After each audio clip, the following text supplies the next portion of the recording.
Welcome to chapter 2. So in this chapter we will study the Ricardian model of international trade. It hails from David Ricardo, who suggested that two countries can trade with each other and they can benefit from international trade without resorting to tariffs. Now, this model also introduces us to the very fundamental concept of comparative advantage. So comparative advantage is a fundamental concept because it is linking to the idea of opportunity cost in international trade.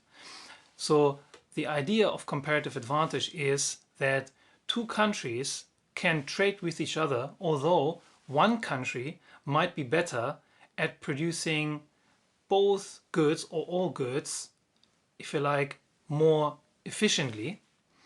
So there is an absolute advantage of one country relative to another. However, nonetheless, once we look at the relative advantage, actually it makes sense for one country to specialize and concentrate in one goods production and leave the other good being produced by the foreign country and then importing that good from abroad home.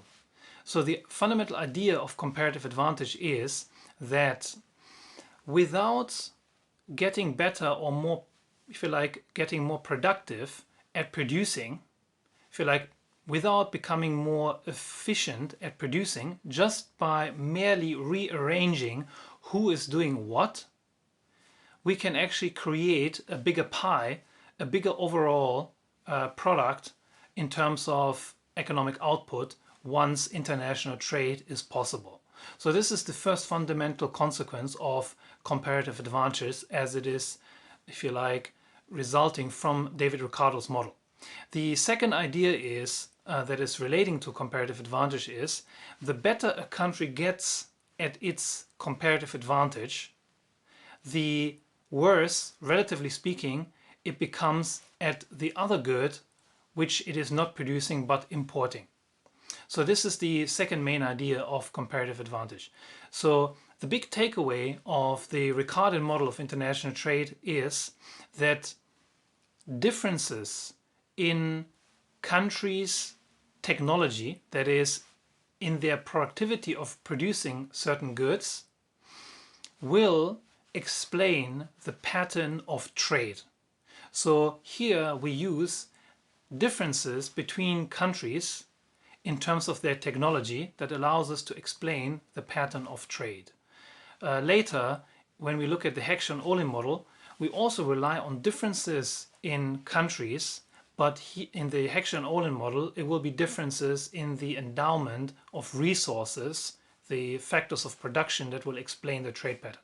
So in the Ricardian model, it is differences in productivity and technology. So the idea of comparative advantage is fundamental to economics, in particular international trade, and this is what we will study in this chapter. Now we will proceed to look at the lecture slides.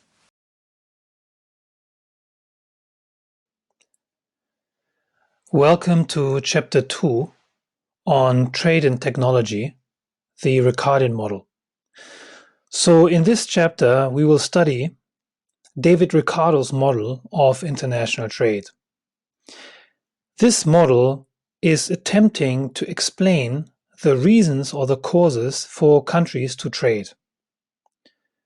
One main question to consider is, will the country that is best at producing a good always export it? In other words, will a country that has an absolute advantage use that absolute advantage to produce that good and subsequently export it? The other question is, how can countries compete with low-wage exporters like China? So these questions we will consider in this chapter.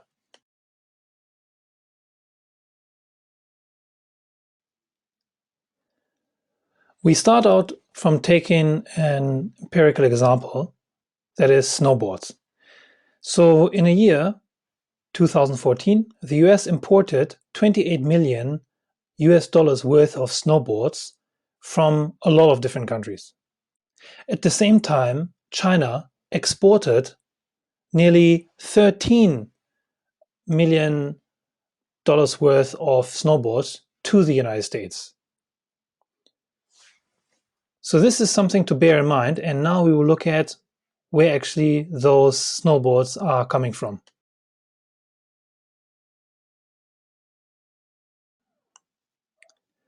So this table shows the US imports of snowboards, ranking the different countries from where those snowboards are coming from being imported in the United States. So in that year, under consideration, around 350,000 snowboards were imported from 18 countries. In total, they were worth around 28 million. And the average price was around 80.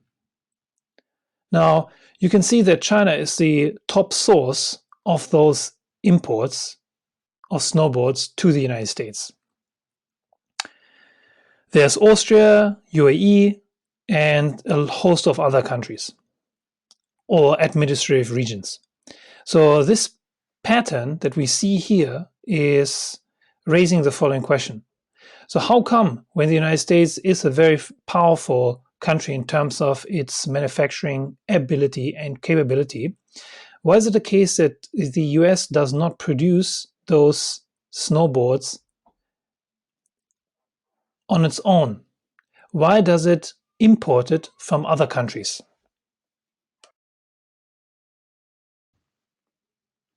To take an analogy, you can think about it this way. So imagine you have a boss of a company, a CEO, or a leading manager, and the secretary of the manager, or let's call that person a administrator, a typist. So it could be the case that the manager is better at both doing management activities as well as typing. So for example, if we look at the speed at which the manager can type a letter or write an email, he might write emails more quickly and with less spelling errors and punctuation errors than his typist, his or her typist. So how come the manager is not doing all the tasks by him or herself? So why is it the case that the manager is focusing on the management aspects of his work and has, if you like, outsourced or delegated his typing activity, or at least part of the typing activity, to the typist? This is the kind of question that this snowboard example is alluding to. So how come, although the United States is very powerful in its manufacturing, it could perhaps produce those snowboards perhaps better at than other countries? Why is it the case that these snowboards are being produced abroad and then imported into the United States? So this relates to the idea of comparative advantage and David Ricardo's model of international trade, as we will see in the following.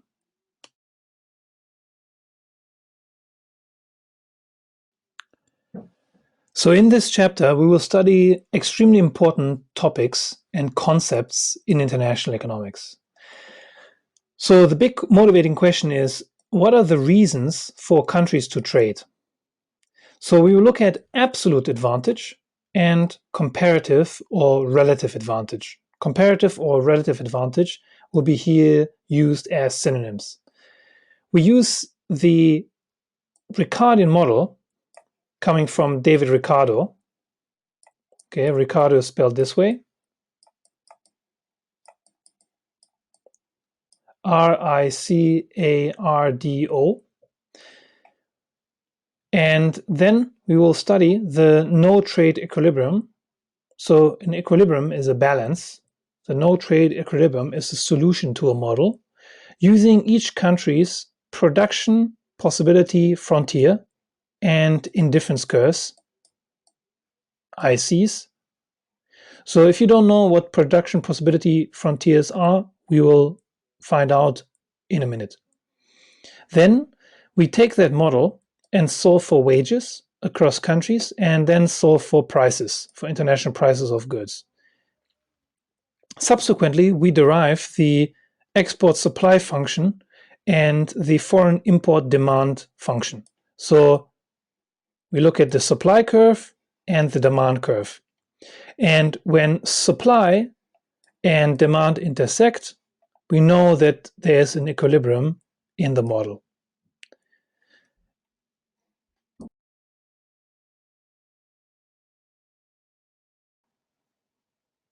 So there are many reasons for countries to trade with each other. These can be grouped into 4 broad categories.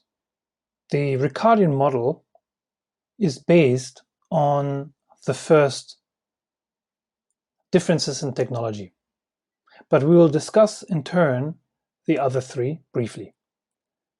So first, differences in technology used in each country.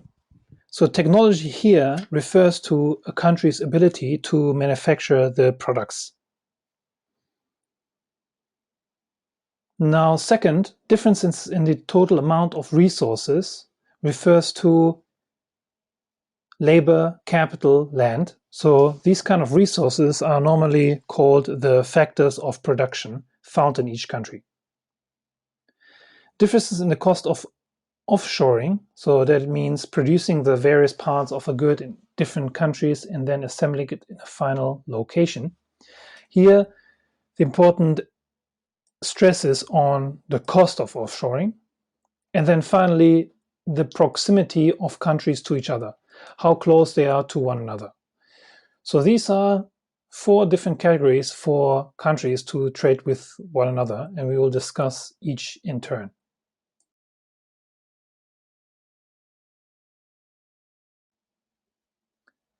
So here in this chapter, we will focus on the first category of reasons for countries to trade with one another, namely technology and technological differences.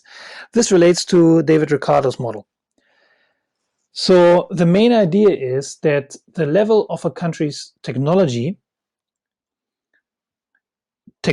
here referring to a country's productivity and ability to manufacture products, will dictate its trading pattern. Trading pattern means, more concretely, what kind of things or goods and products a country imports and what type of products it exports. So that is the pattern of trade or trade pattern.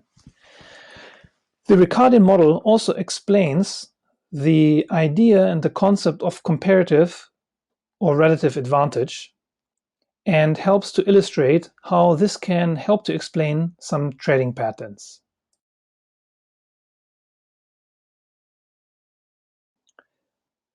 Naturally, besides technology, as we have mentioned before, there's a host of other reasons for trade between countries. So although technology is the focus of the Ricardian model, we will briefly discuss the other reasons. So the first one is proximity. So proximity here means geographical distance is low, or countries, for example, could be neighbors or geographically not so distant from one another. So if this is the case, if you have 2 countries next to each other, say France and Germany, Italy and Spain, Japan and China, Korea and Japan, or the United States and Canada, etc., the cost of transportation are lower. This is heavily the case in many European countries because the European countries are very close to each other. And this suggests that if you, in addition, have a free trade area which also removes artificial policy trade barriers to trade, you can expect little restrictions on trade and, due to the proximity, a high amount of trade between those countries. Now, secondly, we will look at resources, and this is where it gets quite interesting.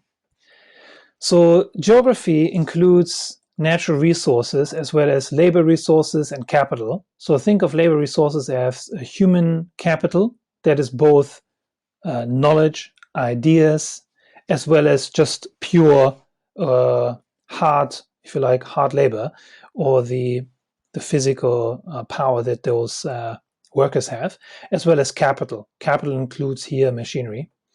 So a country's resources are sometimes called the factors of production, the means of production.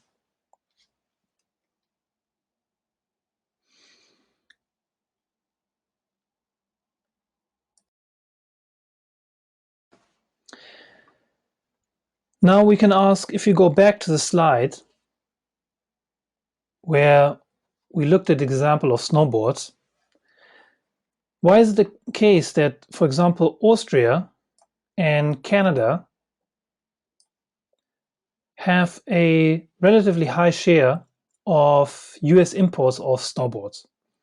So one reason is that due to the resources available in Austria and Canada, being a cold climate, a snowy mountain, etc., these countries might have, if you like, the resources available that helps them to produce snowboards.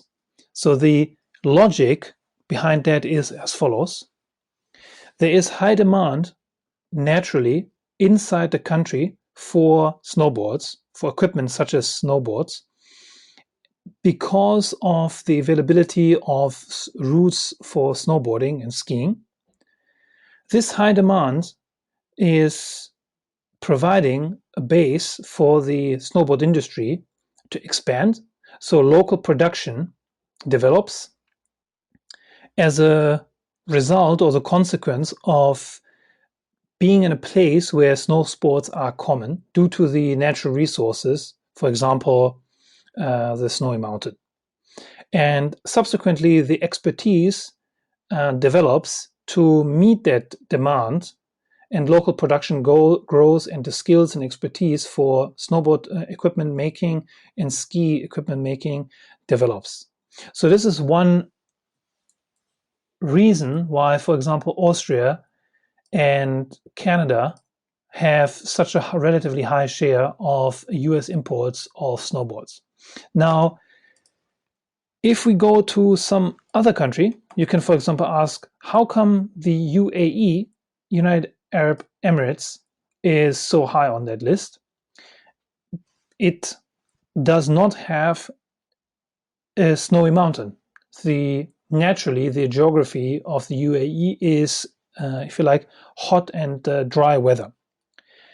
So in 2006, it had an indoor ski center that was being opened in Dubai, perhaps due to tourism, and that led to manufacturing of snowboards locally, and these then were starting to be exported to the rest of the world.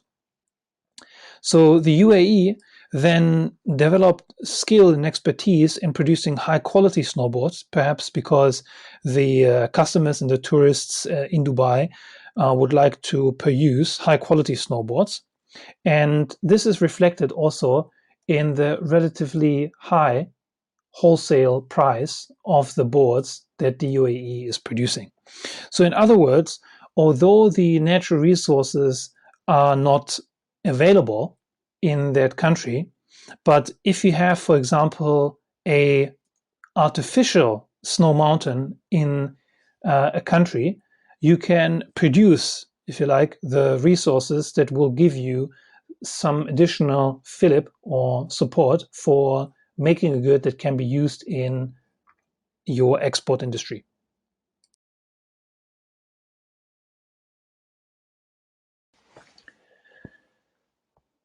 So now we look at absolute advantage and comparative advantage.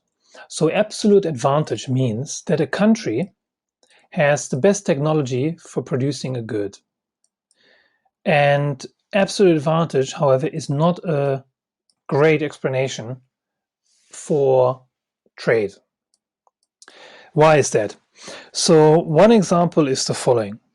So it is the case that, for example, Germany or some other countries might have a high standard of production in many types of goods. For example, chemicals, machine tools, cars, steel production, etc. So Germany has an absolute advantage in these kind of industries.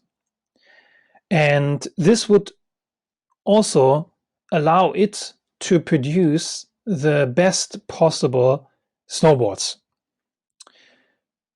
The United States also has a high quality level of production in terms of manufacturing.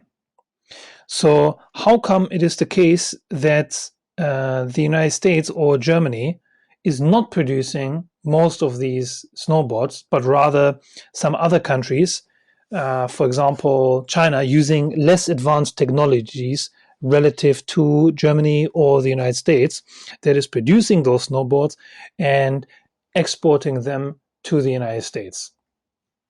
So absolute advantage does not really help to understand how it is the case that countries such as China are producing uh, products in industries where they do not have the world leading technology.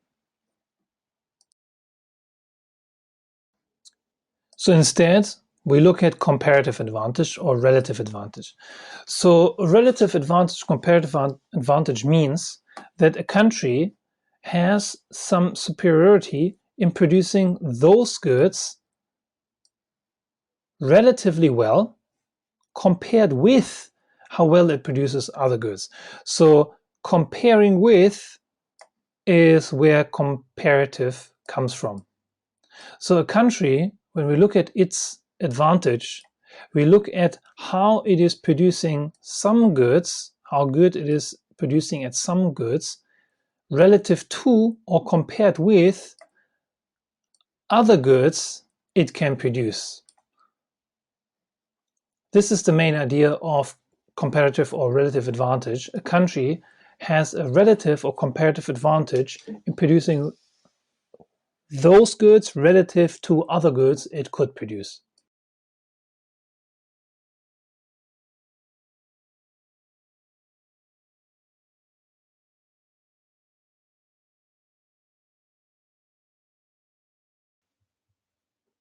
Now we come to arguably one of the most important ideas in international trade, namely that of the Ricardian model and the criticism of mercantilism. So, mercantilism is the belief that when you export, that is good for a country because you receive gold in return for the exported good.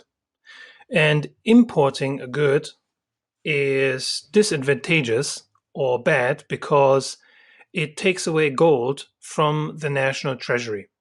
So, mercantilism is the idea that a country can increase its wealth by running net export surpluses, where net exports are positive.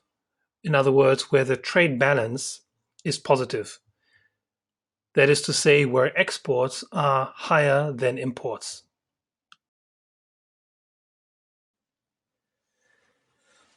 In order to achieve this, one of the policies that mercantilists are favoring is the use of tariffs, which are barriers to trade. A tariff, which we will study later in detail, is a form of taxation on imports. So when a country imports and the country applies some tariffs on the imported good, the import price is higher than would be otherwise the case. In this way, you can incentivize and direct domestic consumption away from imported goods from abroad and towards domestically produced goods. This is one idea from the mercantilists, whereby they would like to raise exports and lower imports. So the idea that David Ricardo had is showing that international trade can benefit a country, but one does not necessarily need to rely on imposing tariffs. So his thought process was, we can assume that there is balanced trade. That is, the trade balance is zero. In other words, it means that the value of exports is equal to the value of imports. So exports and imports, if they are at the same level, it means that the trade balance is zero. So assuming that there is no barriers to trade, for example, the absence of tariffs, Ricardo would like to show in his model that trade nonetheless can benefit countries without having to resort to tariffs.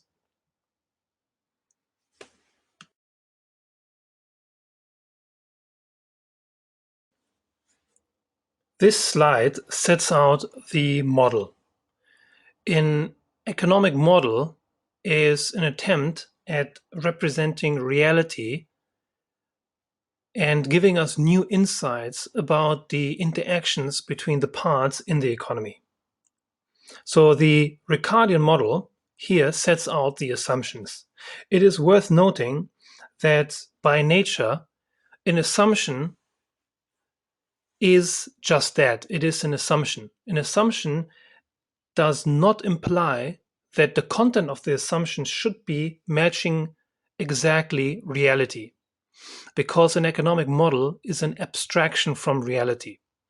If the model would exactly represent reality and be a one-to-one mapping of reality, it would no longer be an economic model. So if we keep this in mind in any course and study of economics, that this is the nature of economic models, we can proceed to understanding the Ricardian model and other models. So here it is said that we, in this model, assume there's two commodities or two goods. Naturally, in the world, besides these two goods, there is a plethora number of goods, many more goods than just two goods. So here you can see wheat and other grains are exports of the United States and Europe, and many types of cloth are imported into these countries. So the two types of goods that we are considering here is wheat and cloth. Then another simplifying assumption to focus on the essentials of the economic mechanism is, in terms of the factors of production, we will assume land, that is, if you like, the role of physical land, and capital is to be, if you like, assumed to be negligible. So we ignore these two factors of production, land and capital. We only consider that these two goods are produced with labor alone. So here you can see an example of modeling or economic modeling in practice. We have two goods, two commodities, while in reality, there's many more goods than that. And in reality, the factors of production are very varied. They include land, capital, and labor. But in this model, we focus only on letting these two goods in our imaginary model to be produced by labor alone.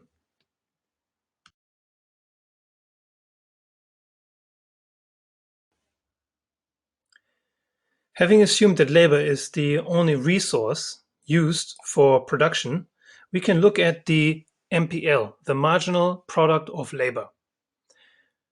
So this is defined as, the MPL is defined as the extra or additional output obtained by using one more unit of labor. So in other words, the MPL is defining how one additional unit of labor at the margin, so if we just add one additional unit of labor at the margin, how much more output or product this produces. So that is the derivation of what MPL, or marginal product of labor, means. So in the home country, one worker produces 4 bushels of wheat. So the marginal product of labor regarding wheat is 4. So what does this mean? What does 4 mean? 4 means once we add 1 additional worker, he produces 4 additional units of wheat.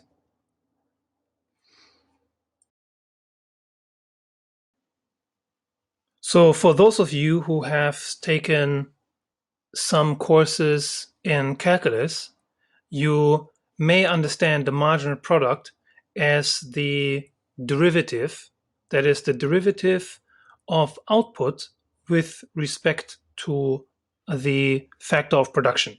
So for those of you who have not studied calculus, you can proceed and ignore this, but it is quite useful to understand this mathematically, the idea of marginal product of labor.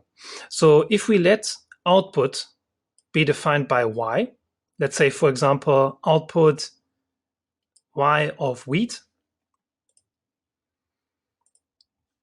we can say that the marginal product of labor, MPL, with respect to wheat is defined as the derivative of output with respect to 1 additional worker, L. So this here, okay, MPL is defined as how does output, what is the change in output? Okay, the change in output is defined as the change in y. Okay, what is the extra output? That is coming from using an additional unit of labor. So what is the change in labor? So that is using an additional 1 more unit of labor. How does that affect, how does the additional unit of labor impact output? So this is MPL. So this is the definition of MPL. MPL is how does output change when labor changes, when 1 additional unit of labor is added to the production mix. So it is interesting to note what actually this 4 means. So what I refer to is this 4. What does this actually mean? It means that if we add 1 worker, then there will be 4 bushels of wheat produced. So it means it is irrespective of how many workers we already have, there will be always 4 additional bushels of wheat produced once we add an additional worker. Irrespective if we have, let's say, for example, 10 workers in place. If we have 10 workers in place,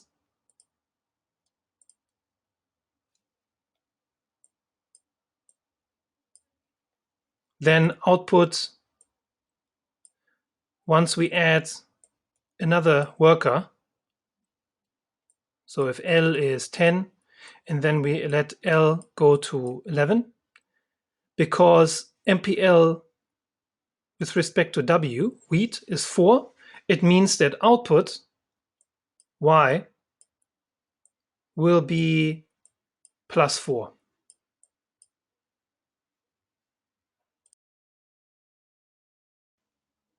So the last idea that I just mentioned is called there is no diminishing returns to labor. There is, in other words, there is no diminishing returns to labor. That you can explain or express differently as constant returns to scale.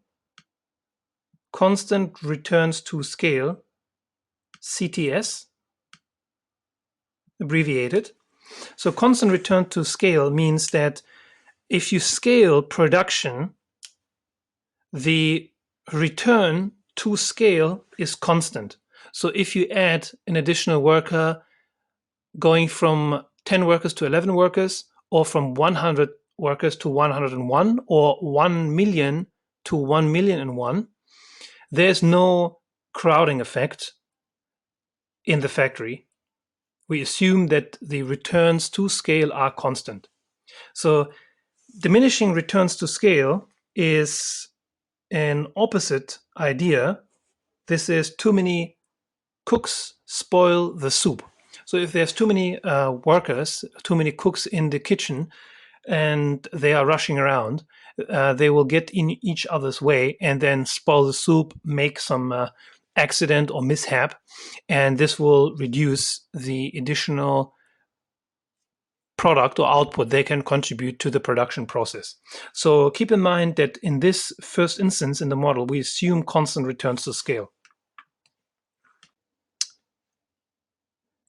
So in addition, let's have a look at what a constant return to scale type of production function might actually look like.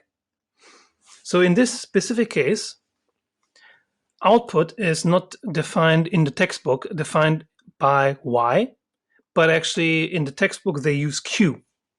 But often you see in different textbooks y being used as the definition of output. Here we use q going forward. So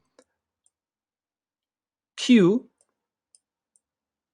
w, okay, we just used in the previous slide y.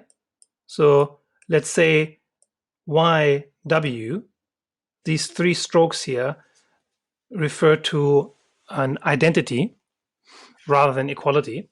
So we just let output being defined by q. So we can write down a production function. Let q, the amount of output, be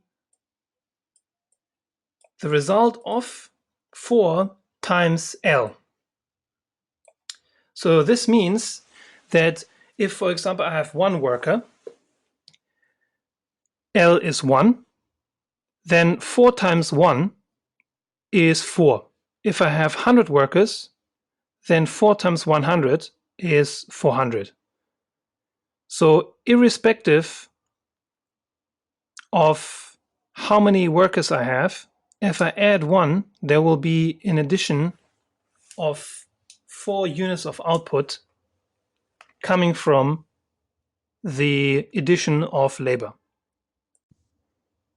So if you take the derivative of y or q with respect to L, we can denote it as the derivative of y, or here in this case q,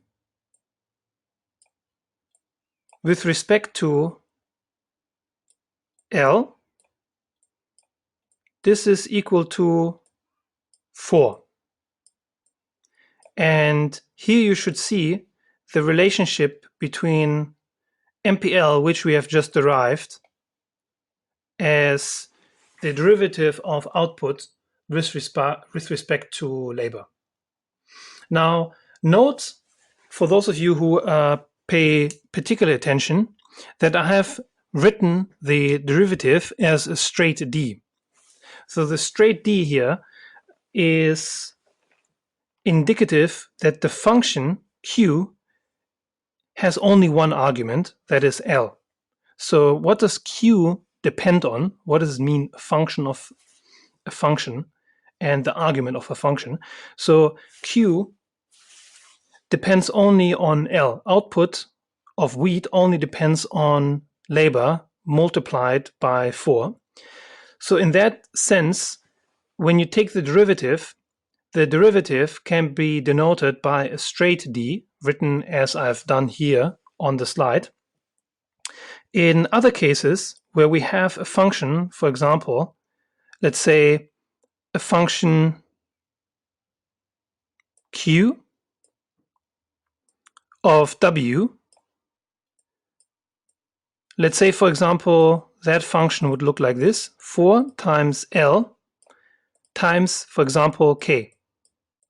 So in this case, in this special case, in this separate case, the amount or output of wheat will depend on labor and capital. So if in that case we take the derivative, we have two arguments of the function L and K. So if we have two arguments, what we will do is, when we denote the derivative, we take the partial derivative, so this a little bit squiggly looking d, with respect to the squiggly, the partial derivative with respect to L. And in this case, it will be 4 times K. So this is just in terms of notation to make you see where that D is coming from, where this straight D compared to the squiggly D, if you like, is coming from.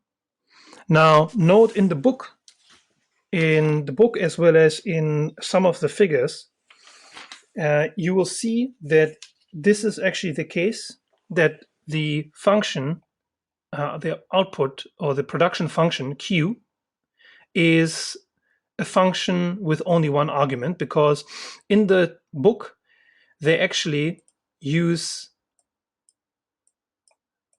delta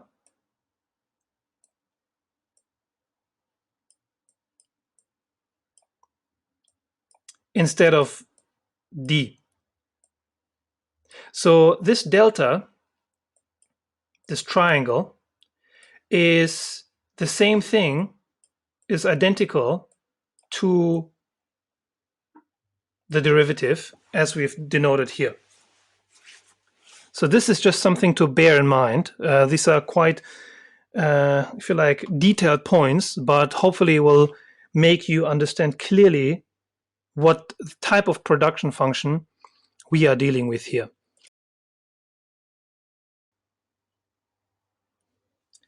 So now we can move on and see that the marginal product of labor with respect to cloth is 2. So what this refers to is that for every additional worker, there is 2 yards of cloth being produced. So from MPL, knowing what it means mathematically, we can reverse engineer the production function.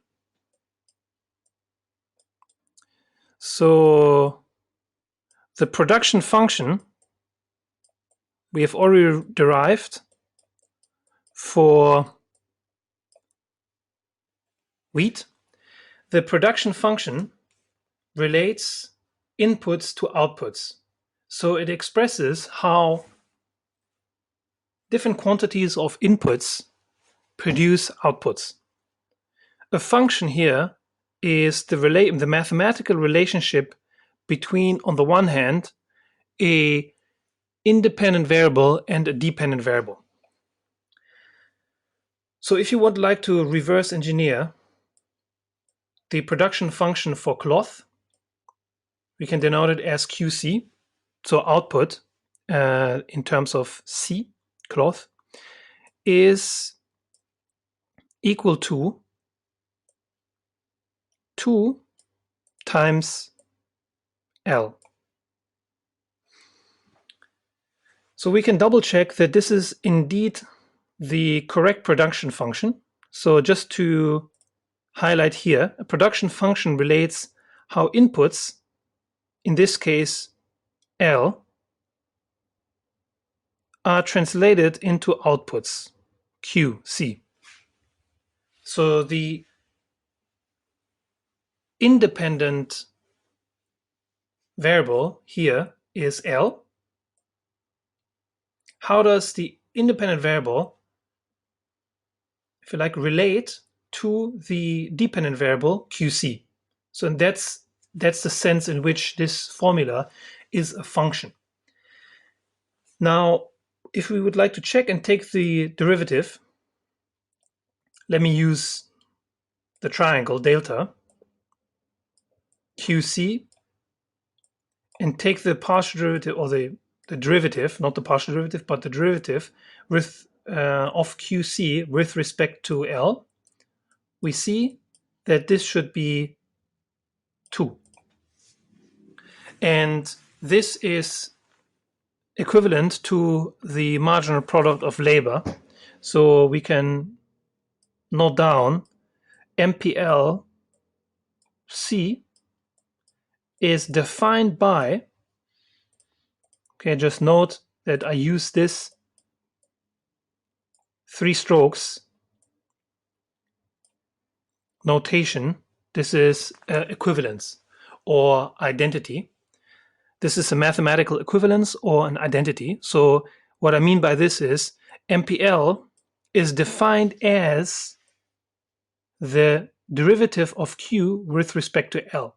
And when we ask what does that derivative look like, we can see it is equal to 2.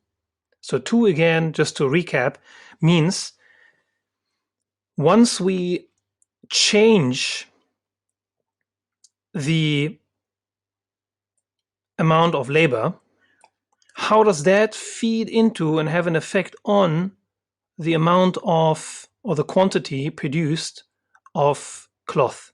So Q you can think of as quantity, so that you can remember the notation.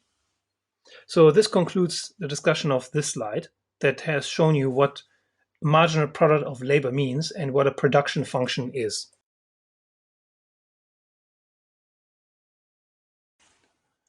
Building on the marginal product of labor for wheat and cloth, now we can build the production possibility frontier.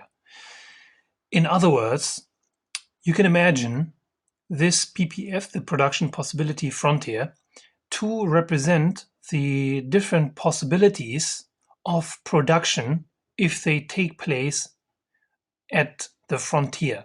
So the frontier here represents using all available resources and distributing them between the two commodities or products that are available for production. So consider this as a choice by a country to either allocate its resources, in this case, the resources refer to labor as the only factor of production in the Ricardian model. So to devote the resources, for example, either to wheat production only, or cloth production only, or a combination of cloth and wheat production. So consider wheat and cloth as two products or two outputs, and the input is labor. So the PPF, the production possibility frontier, shows what combination of outputs, wheat and cloth, are possible using the input labor. As we proceed to, if you like, make an analogy, consider these two products, for example, two types of activities that you can pursue. For example, be it studying for exams as relating to wheat, and for example, studying for, let's say, for example, for a certificate that is the rival use of your time. So you have two uses of your time, and the time here is the input to the production function. So you can ask, how should you distribute your input, if you like, the time that you have, or in this case, labor, to these two activities? So this is an analogy that you can keep in mind. Now, when we move on, the slope of the PPF is the opportunity cost of wheat that is defined as the amount of cloth that must be given up to obtain one more unit of wheat. So the slope shows you the trade-off of producing more wheat, and the trade-off here is of producing more wheat is that you must reduce your production of cloth as you ramp up the production of wheat. So the opportunity cost is the cost of producing more wheat in terms of the amount of cloth that is foregone or be given up to obtain one more unit of wheat. Now, whether or not you define the opportunity cost in terms of wheat or cloth is not fundamental. These are two sides of the same coin. You can express it either in terms of wheat or either in terms of cloth. That is not important. But here, the opportunity cost of wheat in terms of cloth will depend on and relate to how we have signed the axes in the graph of the PPF, which we will see in the following slide.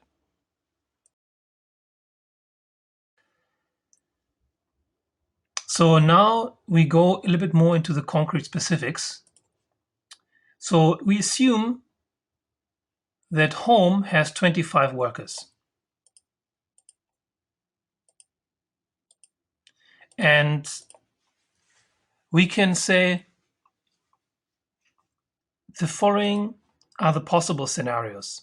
Scenario 1 is home produces 100 bushels of wheat if it allocates those 25 workers completely. For example, if the president of home or the economy minister of home sends those 25 workers to the wheat fields, and we know that the marginal product of labor in wheat production is 4. So this implies that when we have 25 workers, so if L is 25, it will mean if these 25 workers are allocated to wheat production, then the resulting quantity of wheat is 4 times 25, which is equal to 100.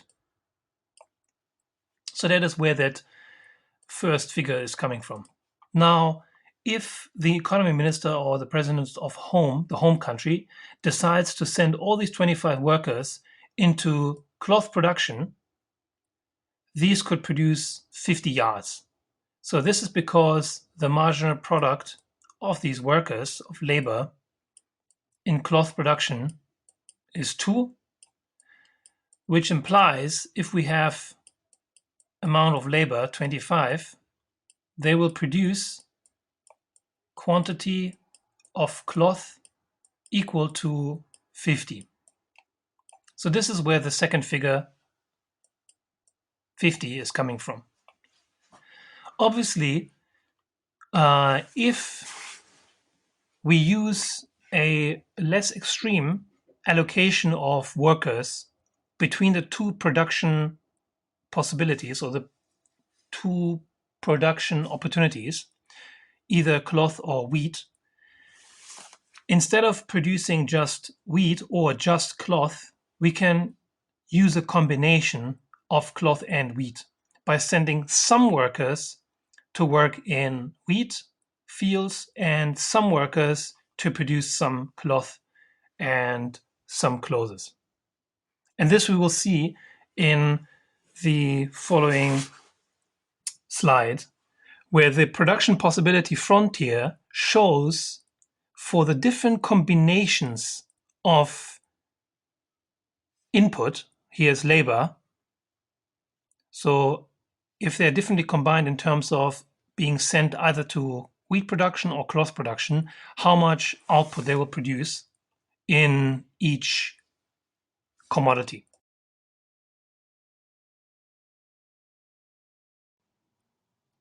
Figure 2.1 depicts the production possibility frontier for the home country. So this suggests that we have two countries and two production possibility frontiers. But first we focus only on this single country. So on the vertical axis, we have cloth, the quantity of cloth QC produced. If home focuses all its efforts and sends all its workers into the cloth sector, then 50 yards of cloth can be produced. If, on the other hand, the home country decides instead to redirect its resources completely and exclusively to the production of wheat, which is depicted on the horizontal axis, denoted by QW, the quantity of wheat measured in bushels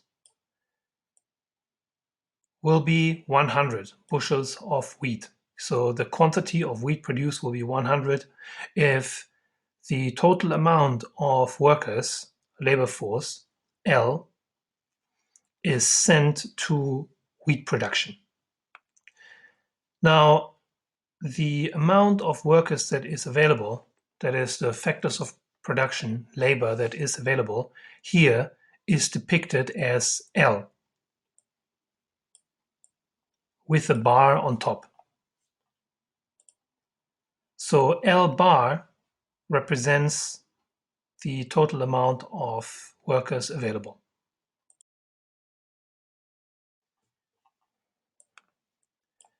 So L represents the total amount of workers available, and that is 25, which is taken from the previous slide. Now, we can ask, what happens if instead of focusing its production completely on cloth, instead of purely focusing on cloth production, the country decides to produce a little bit less of cloth and produce more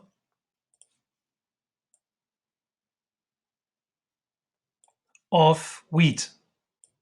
So wheat production should go up, a plus, and wheat production should be reduced. So why can we not produce more of both? So what we are here depicting is the production possibility frontier. And as we have defined it, production possibility frontier, whilst we are on it, the production possibility frontier assumes that all factors of production are completely exhausted and maximally used. So instead of just using 24 or 23 workers, we use the total amount of the labor force. So when we produce at this point here on the production possibility frontier, so the PPF is this line, home production possibility frontier, this straight line. So the first point is, let's call it choice 1. If we move towards choice 2,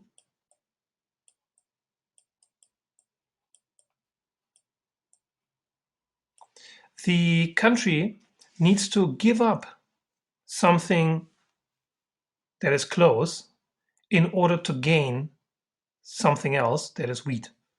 So the reduction in cloth is the trade-off that comes from producing more wheat, as some of the workers are shuffled from the cloth production into the wheat production sector. And this trade-off, of course, is relating to the marginal product of labor in the cloth sector and the wheat sector.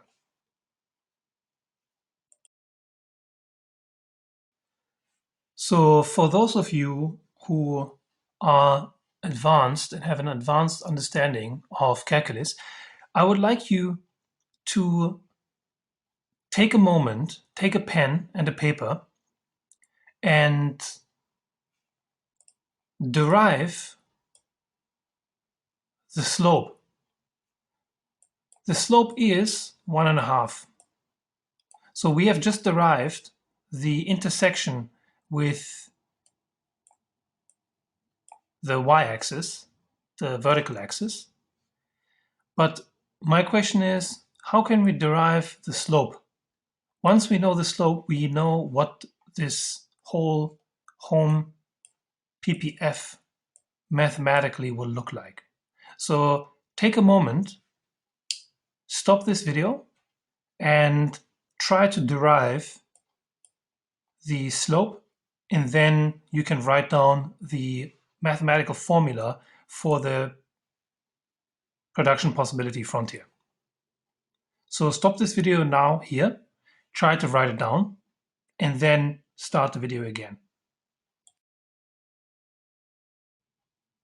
So I hope some of you might have figured it out. So there's two ways in which you can derive the slope of the production possibility frontier.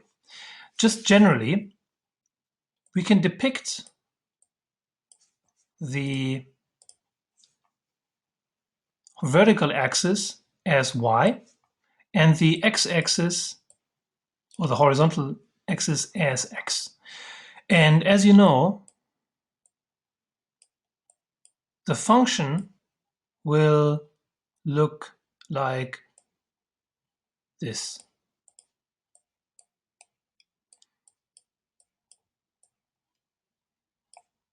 Where y represents the vertical axis, so that is y. The x-axis is represented here, and these are, if you like, the two variables. X is the independent variable,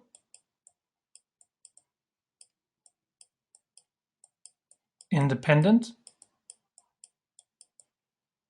variable, and y is the dependent variable,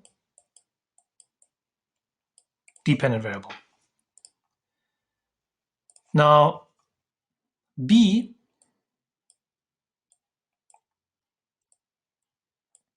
is, as you know, the intercept, and this is the intercept here, and m, to use a different color,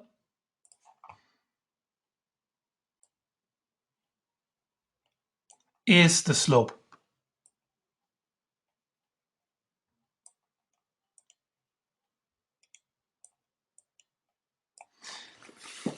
So this is the structure of the formula that most formulas should take once we represent them mathematically. And the solution to this will be having a similar structure to this general formula.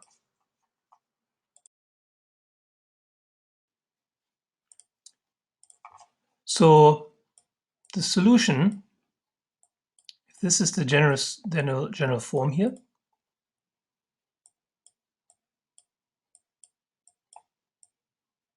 This is the general form. We know now specifically that the solution should look like this in this case. QC equals M, and X is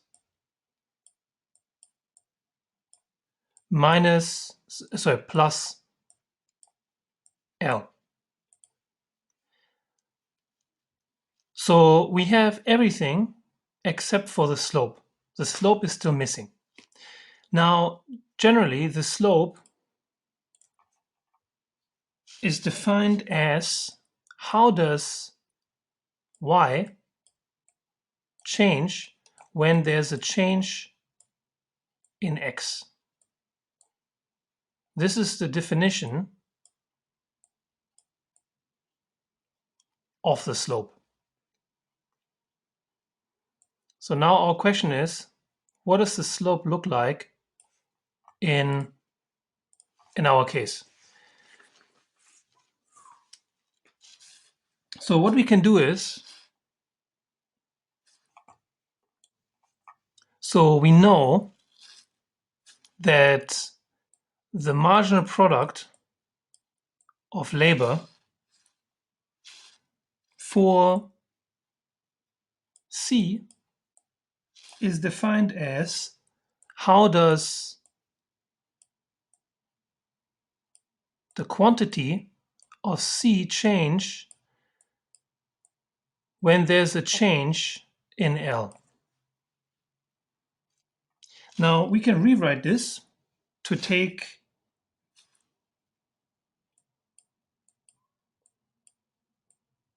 the change in QC only on one side and then have the change in L multiplied by MPLC. So this is the first way to rewrite the marginal product of labor. In addition, we also have the marginal product of W, and this is defined as the change in the quantity of wheat due to a change in labor. And again, we can also rewrite this as the change in Q. C is MPL W multiplied by the change in L. So we will use these two items because if we look at the formula for M, it will be QC,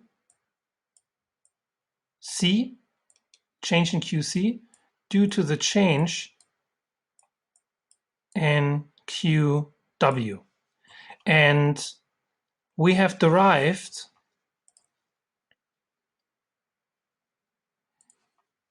QC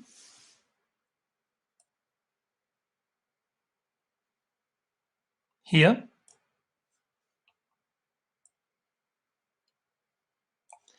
and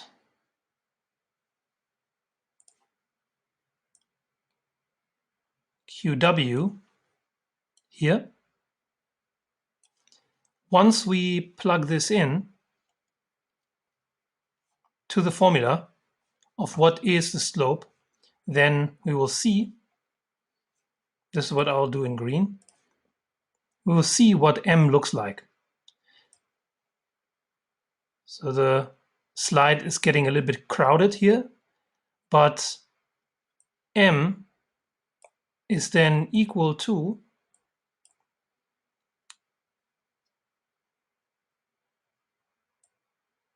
the change in L multiplied by MPLC divided by the change in L times MPLW.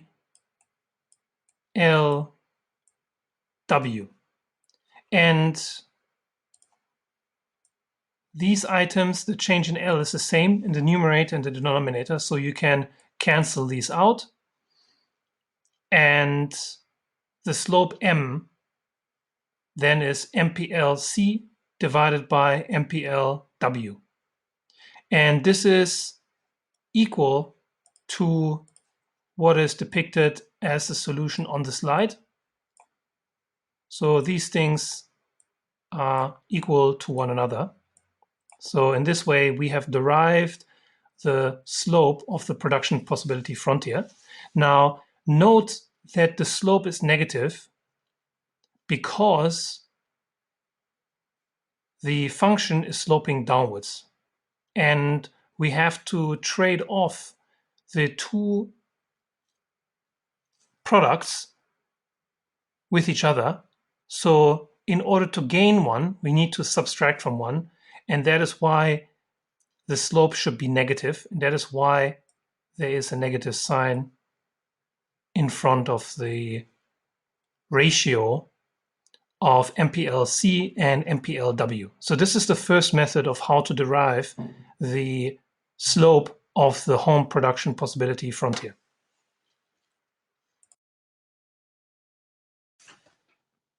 So finally, there's an alternative way to derive the slope of the production possibility frontier.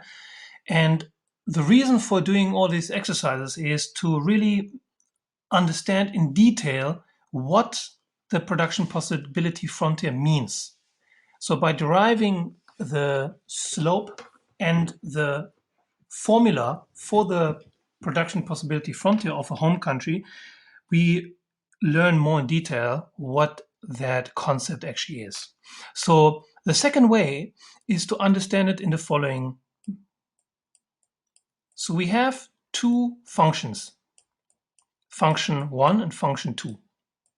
So the first function is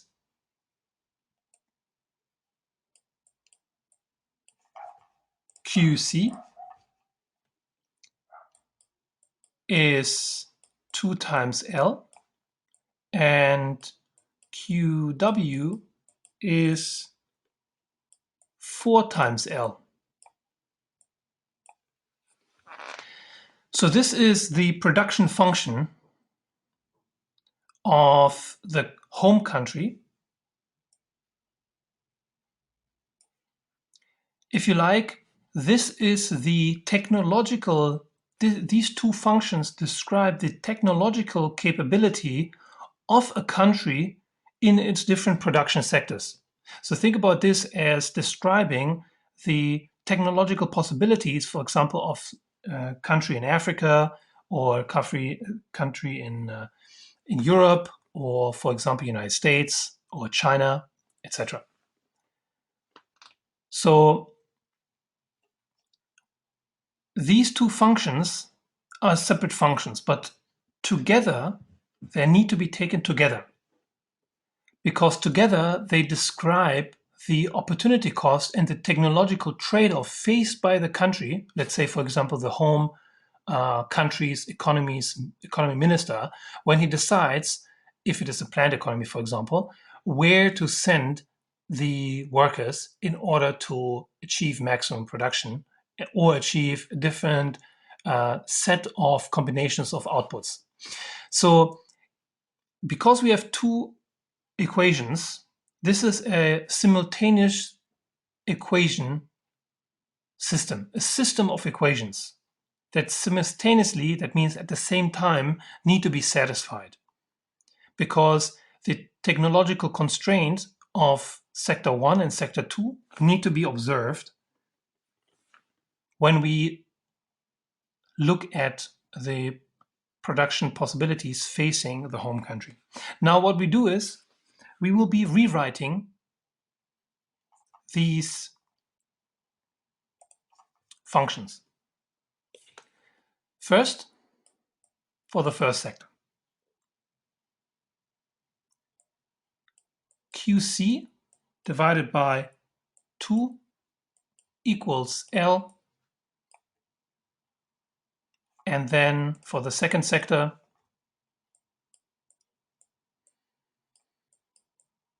QW divided by 4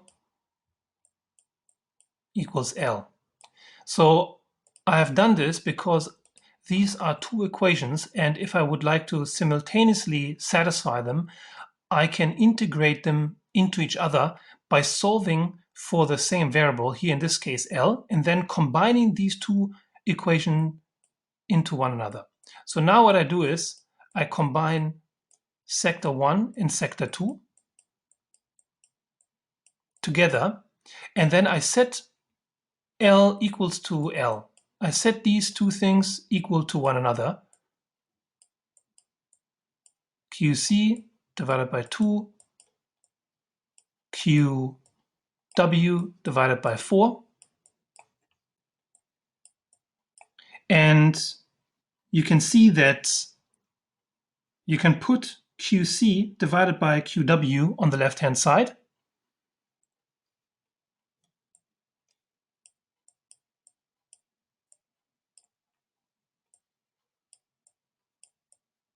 And this equals 2 divided by 4, which is 1/2.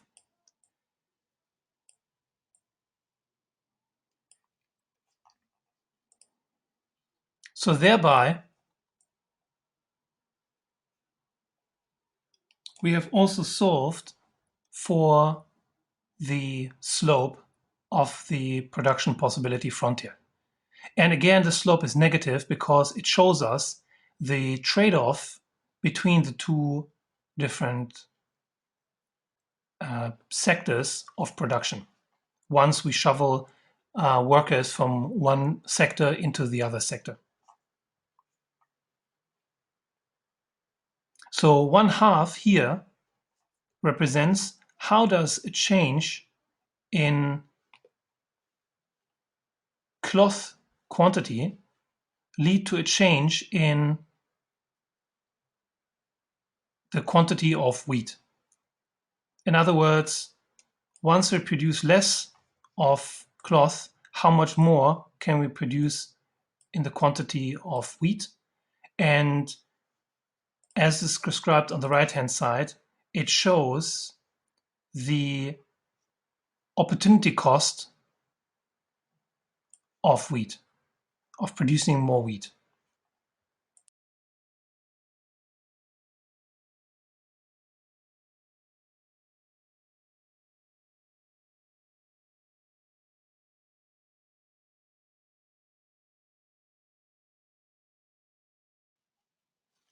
So just one final note. This here is the PPF. So this is the production possibility frontier.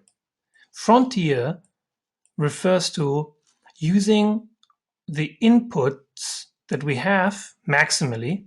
So L is 25, and using it maximally, therefore, is denoted by L bar. So this is the upper limit, if you like, of the available factor of production. Now, why would a country like to produce and choose a output mix? So the PPF represents the output mix when using inputs maximally.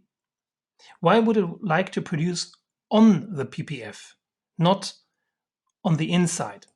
So this here,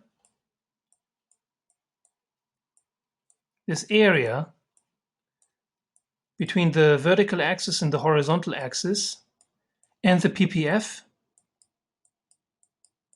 is called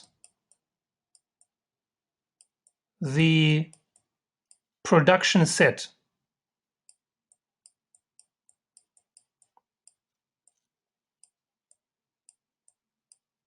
So set here is referring to all the different combinations. For example, here, here, here, 1, 2, 3, 4, all the different sets of possibilities of production that are feasible. Feasible here means possible for a country to produce. And the production set includes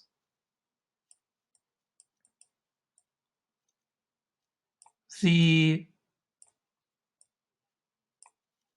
points on the PPF. Also, obviously, for example, the point at the origin where nothing is produced. Now, the points inside the production set, not at the boundary, okay, they represent not optimal uses of the available resources. The available resources are 25%, 20 units of labor.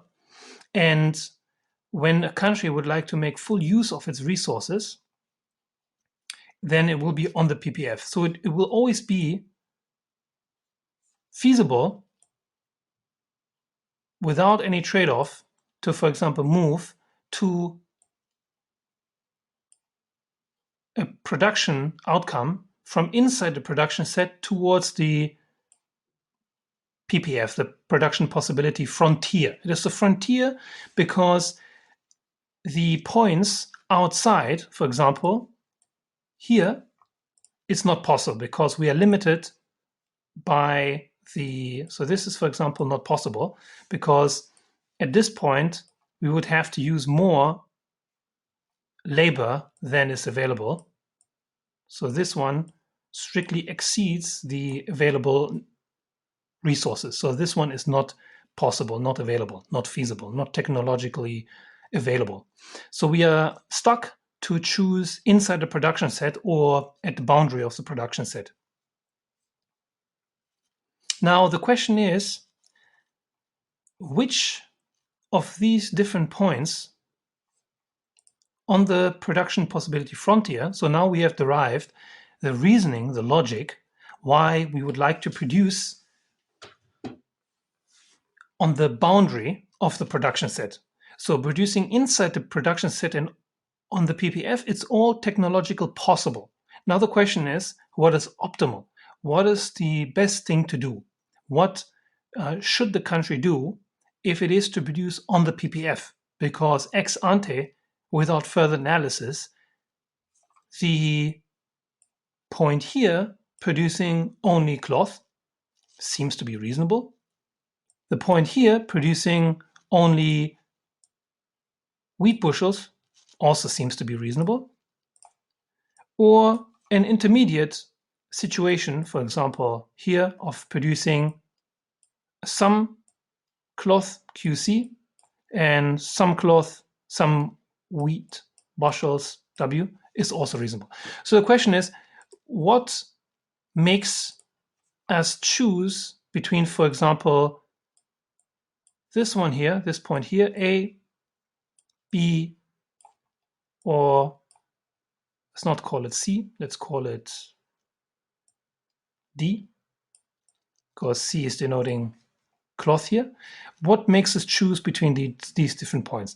And in the next slide, we will see the way in which we can solve for this dilemma, for this problem. And it will give us an answer to choose between the technologically feasible production outcomes.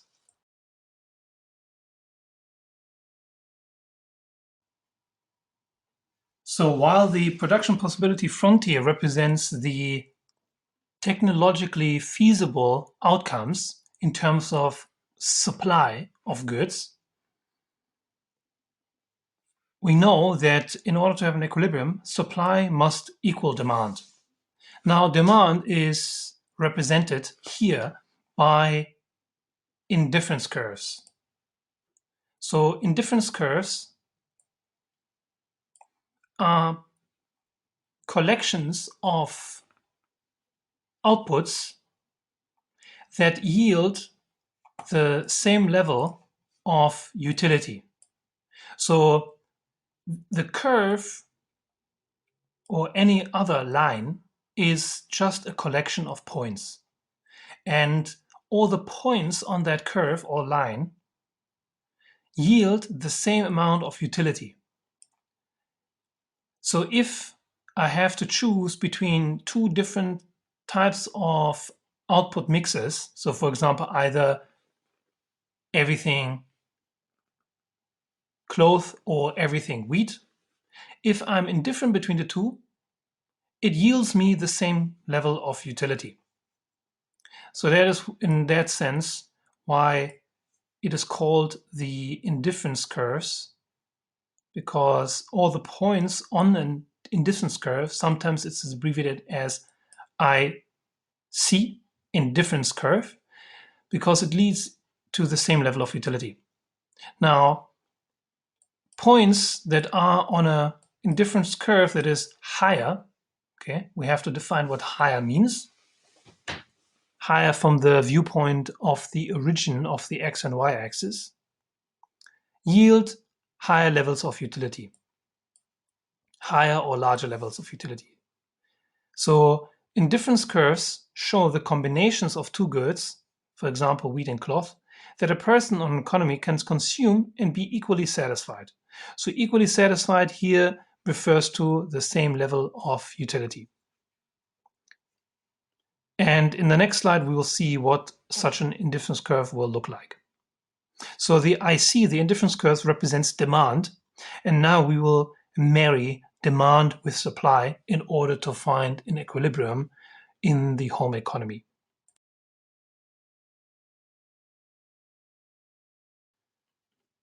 In this figure 2.2, we see the PPF, our old friend from the previous slides, depicted here, home PPF.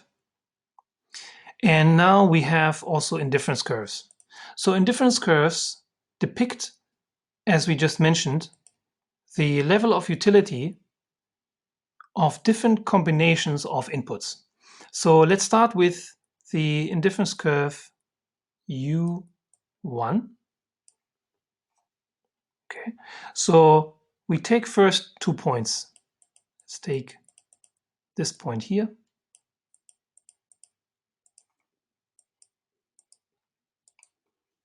So this is 1 point. And we have a second point, B.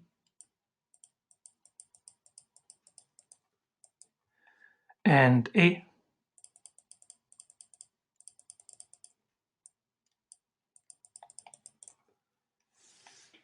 So these different combinations of cloth and wheat yield us the same level of utility. Let's call it, for example,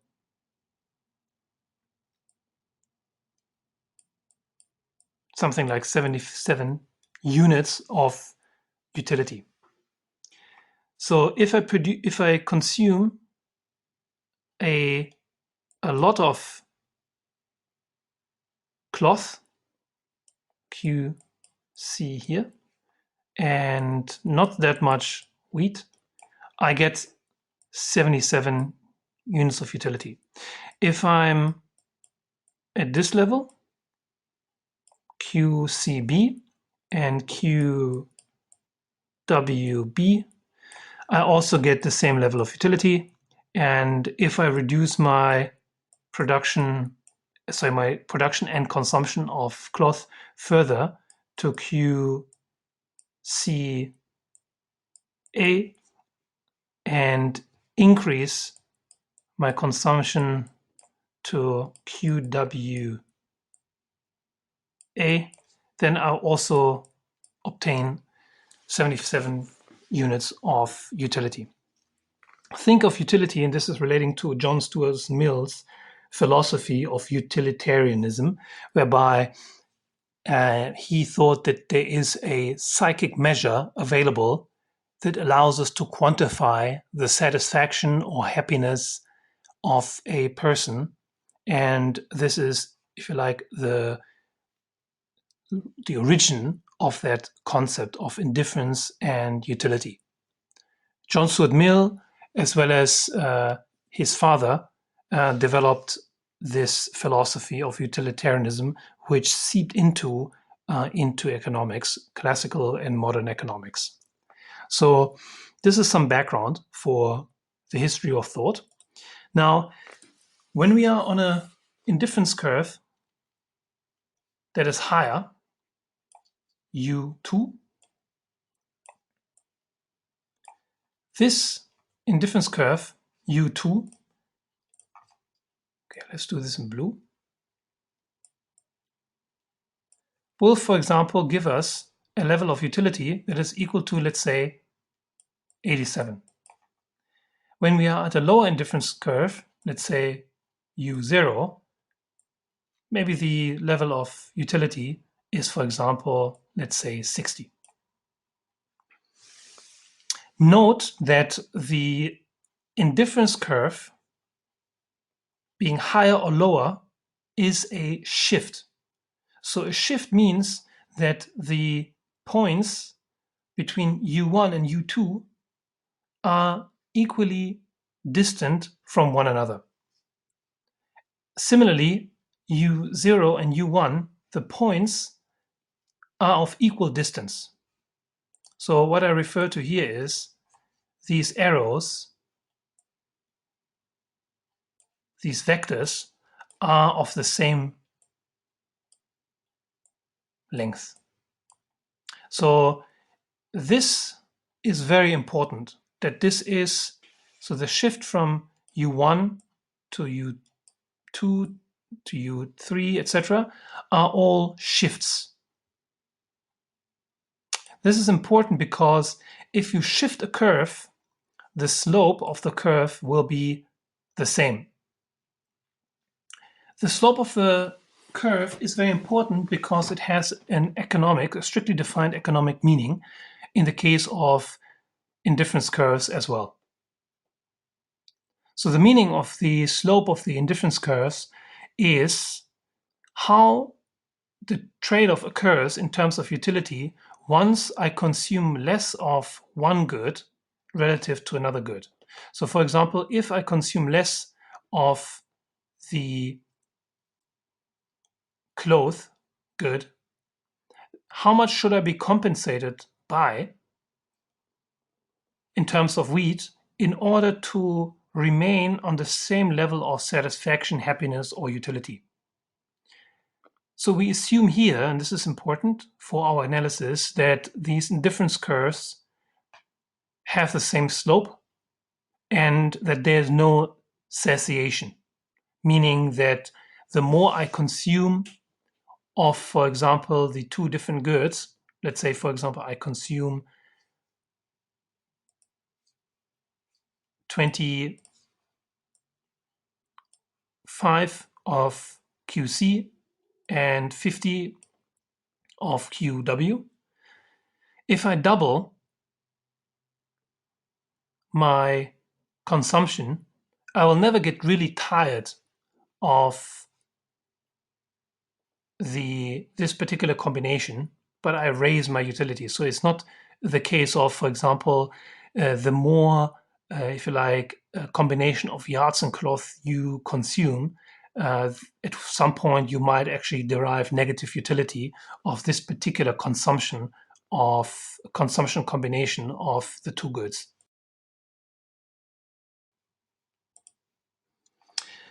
Now, point B gives me the same level of utility. Point A gives me the same level of utility. So why should I be on point A? So point B is not feasible because it is outside of the production set and it is also not on the production possibility frontier. Similarly, although C would give me a higher level of utility, this is not feasible because, again, it is not inside the production set. So then the question is, why not choose D? D is not an optimal choice because the level of utility at D is lower because we're at indifference curve U0. So instead, we can go to U1 and obtain a higher level of utility. So the reason why there's a higher level of utility is, for instance, if we're at D, without any trade-off in terms of QC,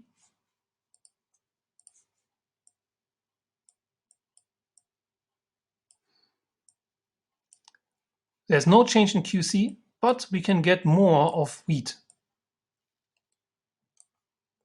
We go from QW0 U0 to QW1. And this is the reason why when we are at U1, there's a higher level of utility, because compared with U1, we have the same level of cloth, but a higher level of wheat, and therefore, because each good gives us some positive unit of utility, as I just mentioned previously, there is no dissatisfaction arising from more consumption of any single good. We will have positive utility gained, and this leads us to a higher utility level, and therefore to be represented by a indifference curve which is higher. So higher, as I mentioned previously, is always viewed from the origin, from this point of view.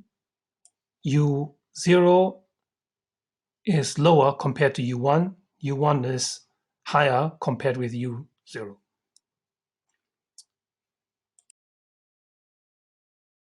So the giveaway is point C represents obviously a higher level of utility, but this is not attainable because it is outside the production set, only in the absence of international trade. So this gives you a hint for if we could reach C or any level of high utility, there would be a gain to the home country if we could move to a consumption bundle C that we could attain, although technologically it is beyond the home country's capability.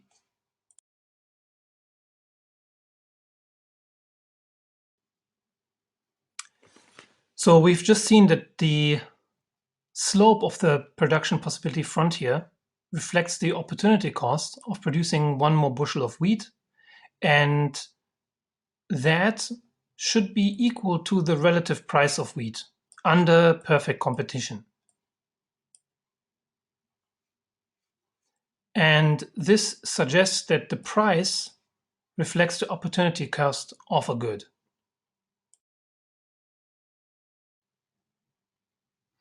So if it were not the case that the slope of the production possibility frontier reflects the opportunity cost of producing one more bushel of wheat, it would suggest that there would be the existence of what we call in economic theory supernormal profits. Supernormal profits cannot exist when you have a perfect competition in an economy. So other forms of economies other than perfect competition would include monopoly, monopsony, or oligopoly, etc. So in this case, here we assume that there's perfect competition such that the price is reflective of the opportunity cost of a good. In other words, there is no premium or markup. So these terms are very important in international trade, especially markup or premium on a good that is being charged. Later, when we look at monopolistic competition, the firms in a sector perhaps could charge a markup where the price is higher than the opportunity cost of a good. But for now, we assume perfect competition.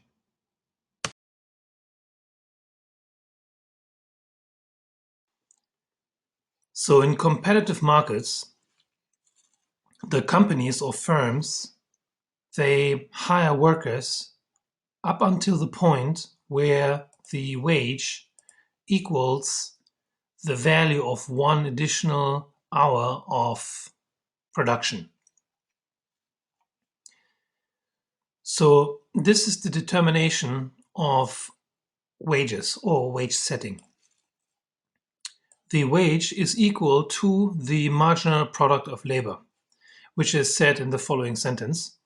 The value of one more hour of labor is equal to the goods that are produced in that hour, which is equal to the marginal product of labor, multiplied by the price of that good. labor will be hired up to that point where wages equals P times MPL. So for those of you who have taken introductory microeconomics or mathematical techniques in economics, you will know where that comes from. It comes from the profit maximization solution of the firm. So this is an aside for those people who have studied constraint optimization. So this point about the value of 1 hour of labor needing to be equal to the amount of goods produced in that hour, MPL, multiplied by the price, that is the determination of the wage rate. So wages should be equal to MPL times price for good. Now, this specific condition is an outcome of competitive markets where firms optimize their labor choice. And that means what firms do is they maximize profit. So define profit as pi equals revenue minus cost. And the profit of a firm is composed of this revenue and cost part. And the revenue is the price of the good that the firm sells multiplied by the output. Let the output be Q, minus the cost of production. Here we assume only labor as a factor of production. And the cost per unit of labor is the wage rate, W, multiplied by the number of workers. So P times Q is the price times the quantity of goods sold. This is yielding the revenue of the firm. And cost for the firm is composed of the wage rate multiplied by the number of workers hired. Now, what the firm does is it maximizes this profit function. So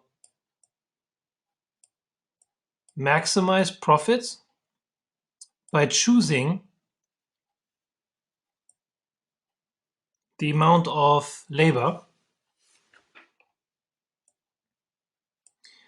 and quantity as well.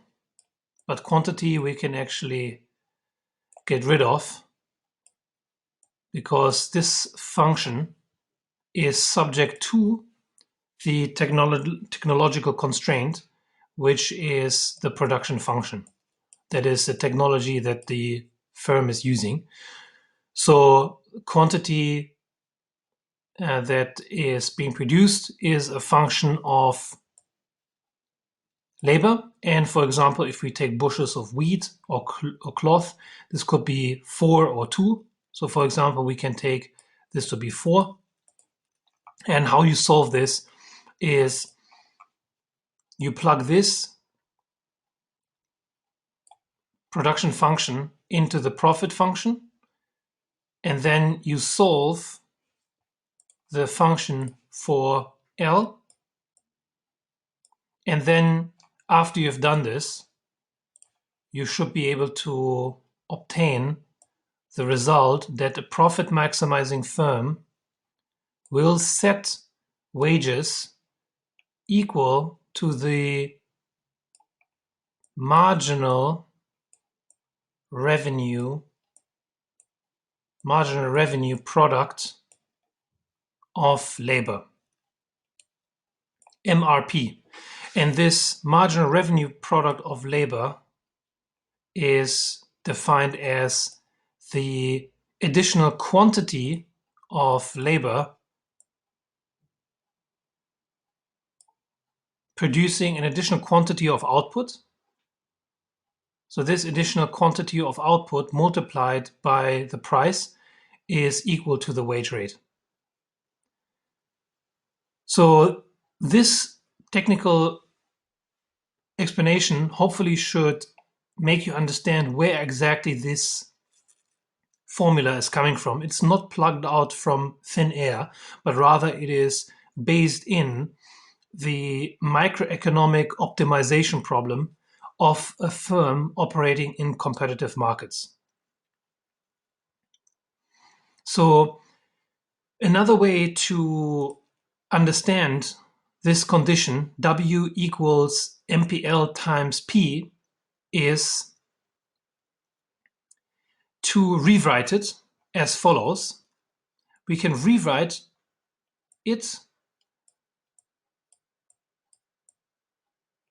as follows by taking the price level on the left-hand side.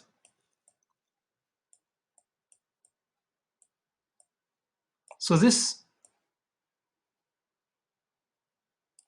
is just a rewritten form of the first order condition of a profit maximizing firm, which means that the real wage, this is the real wage, wage divided by the price level. W is just the normal wage. The real wage is the wage divided by the price level. So that is equal to the marginal product of labor. The meaning of this is how much is that worker paid? That worker, when we think about it in real terms, in purchasing power terms, is paid equivalently the marginal contribution that worker provides to the production process. For example, if the marginal worker is contributing, for example, 4 bushels of wheat, and each bushel is priced at, let's say, $1. So W divided by P would be just reduced to W. Then the wage rate, W, will be equal to 4, which means that equivalently, the worker can purchase 4 bushels of wheat with his wage. And that is his contribution at the margin to the production process. So why I'm mentioning this is to understand why exactly on this slide we mention competitive markets and firms doing the hiring of workers. So they hire the workers up to the point at which the hourly wage rate equals the value of 1 more hour of production. So the firm does this because otherwise it would not be profit maximizing. It would be reducing its maximum profit if it would hire workers up to a point that is more than at the profit maximizing level.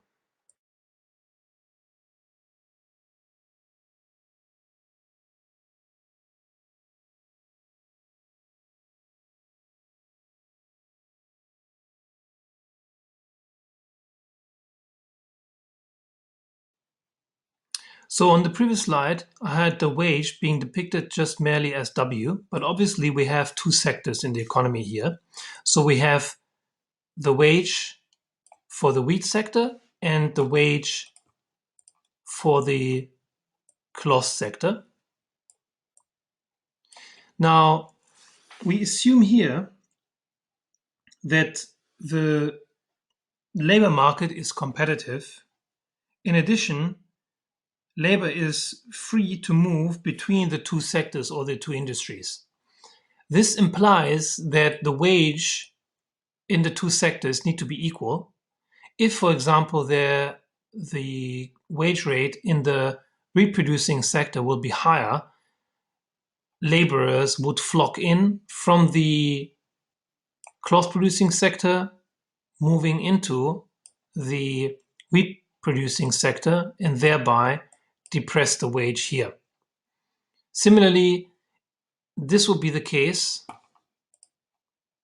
if the wage rate would be higher in the wheat producing sector, and vice versa, until the wage rate in each sector is equal to the other. So similarly, if it would be the opposite case, if WW is less than WC, then wages would be depressed in the clothing sector because labor is not moving from the cloth sector to the wheat sector, but rather the opposite way around. Labor would move from the first sector to the second sector and depress wages there. So in that sense, the equality of wages across the industries is therefore implying that we have this condition. This is WC, this is WW, and then we can plug in the formulas for P times MPL. So it is very important again to know where this condition comes from. I do not want you to remember these things merely by heart. I would like you to understand the economic reasoning and the economic logic behind these formulas, which helps you to deeply understand the concept behind these mathematical formulas. So just be aware where that formula comes from, that W needs to be equal to P times MPL. As I mentioned in the previous slide, this is the first order condition, FOC, first order condition of a profit maximizing firm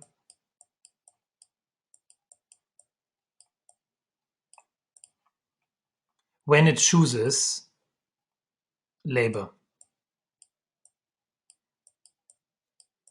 choosing the amount of labor.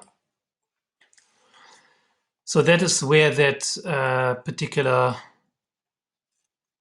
wage rate is coming from.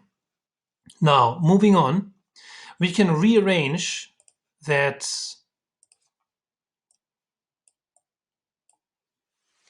formula to take the prices on the left-hand side and the marginal products of labor on the right-hand side. And you can see the right-hand side of this equation is just the slope of the production possibility frontier, which is this. So this is the opportunity cost of one more bushel of wheat in terms of cloth. And the left-hand side is the relative price of wheat.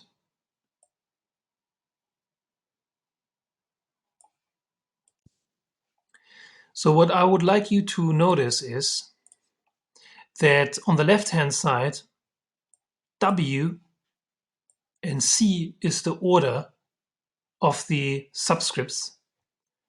And on the right-hand side, the order of the subscripts is CW.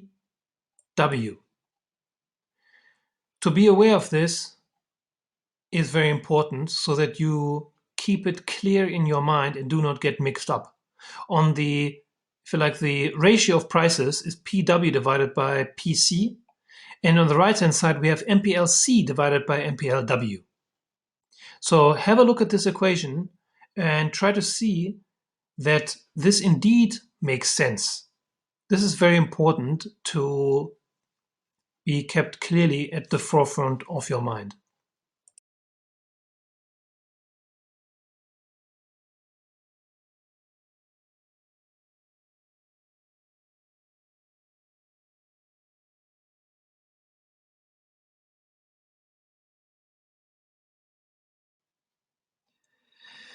So now we look at the foreign country.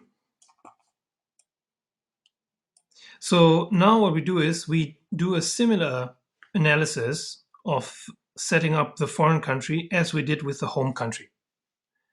So first we look at the marginal product of labor in the wheat sector in the foreign country, and the foreign country is denoted by the asterisk looking like that.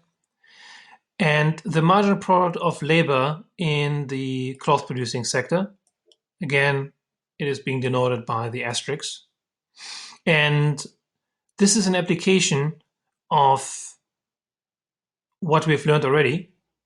If you can, try to reverse engineer from these definitions of the marginal product of labor in each sector what the production function will look like.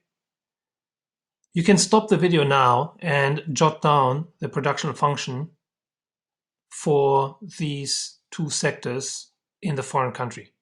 And then afterwards come back to the video and check if you're right. So hopefully you've stopped the video, and what you have come up with is the production function is the following.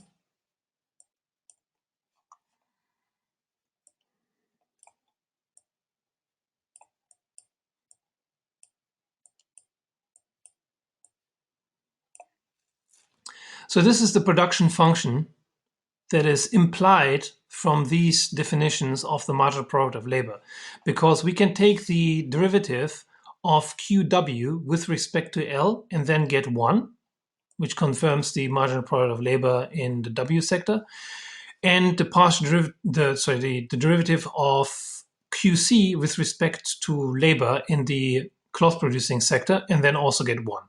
So as you know, and you can see that the MPLs, the marginal product of labor, is the same. Therefore, the production functions also should be the same. What this suggests is that whether the foreign country sends its workers to the wheat producing sector or the cloth producing sector, that is irrelevant, because they will always produce one additional unit of each good, irrespective of whether they are sent to one sector or the other. Sector here referring to the industry, the wheat industry or the cloth industry. Now, what we do next is we assume that the amount of labor in the foreign country is equal to 100. So we have more workers in the foreign country than in the home country.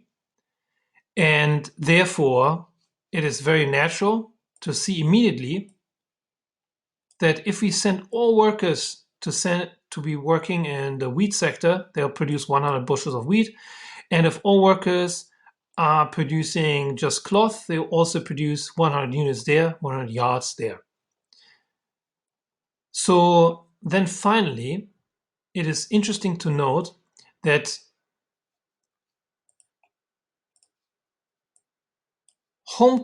the home country, has an absolute advantage in both goods.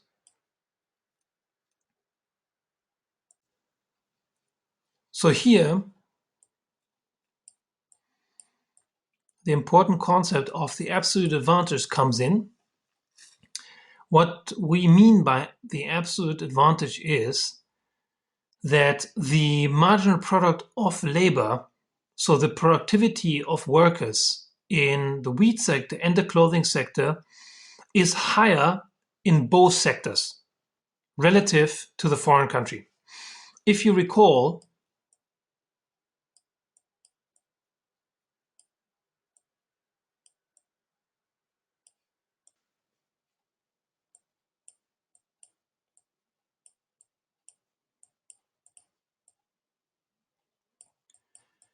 the marginal product of labor in the home country, so this is for the home country, is such that actually if we compare directly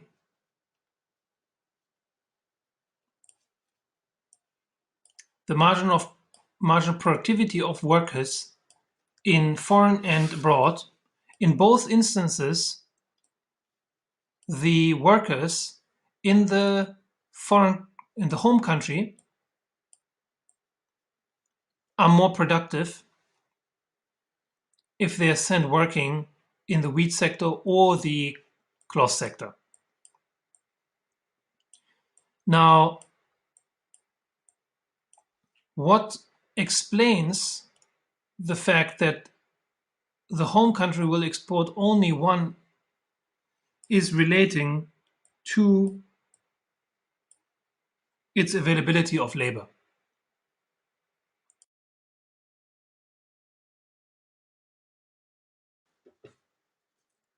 So here we are talking still about the foreign country, and we look at the PPF, and as we know that the marginal product of labor, the productivity of the workers are equal to 1 in each sector, therefore the slope is equal to 1, minus 1. So it suggests that if you would like to increase the amount of wheat production, we have to reduce the amount of cloth production 1-for-1. In addition, also note that the intercept is 100. So if we send all workers in the foreign country, these 100 workers, to cloth production, they can produce 100. If we send all of them into wheat production, they can produce 100 bushels of wheat.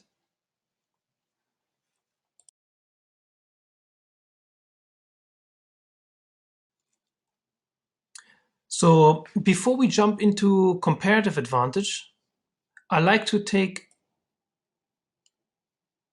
some time out to actually first draw absolute advantage. So we have home and foreign.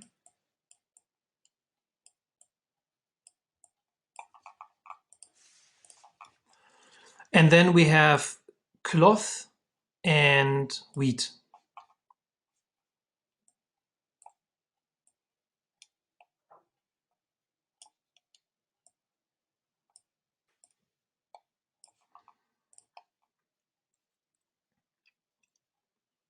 So for home, for a single worker in the wheat sector, there can be 4 units of wheat produced for each worker, and at home, 2. For foreign, it is 1 and 1. So in terms of absolute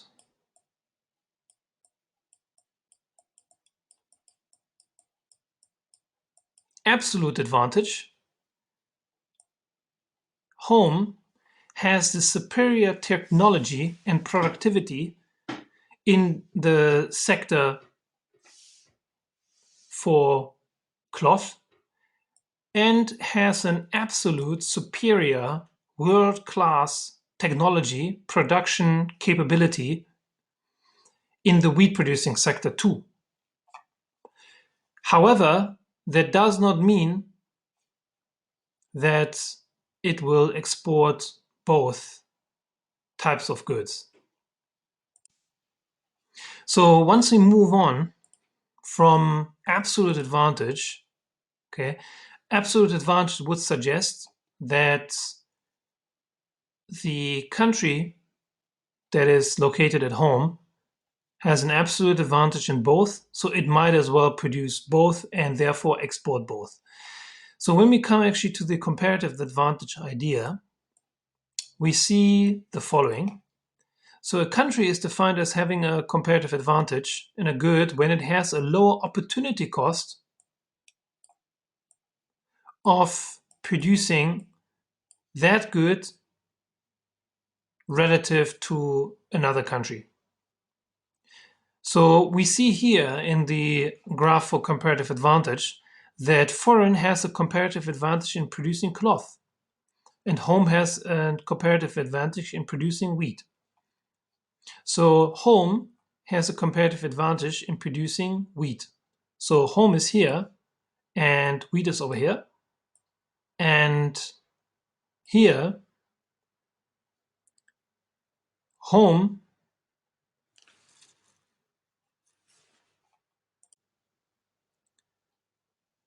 in order to produce 1 bushel of wheat, home has to give up 1/2 yard of cloth, while foreign has to give up a full yard of cloth. Now, when we look at foreign has a comparative advantage in producing cloth. Why is that? For foreign,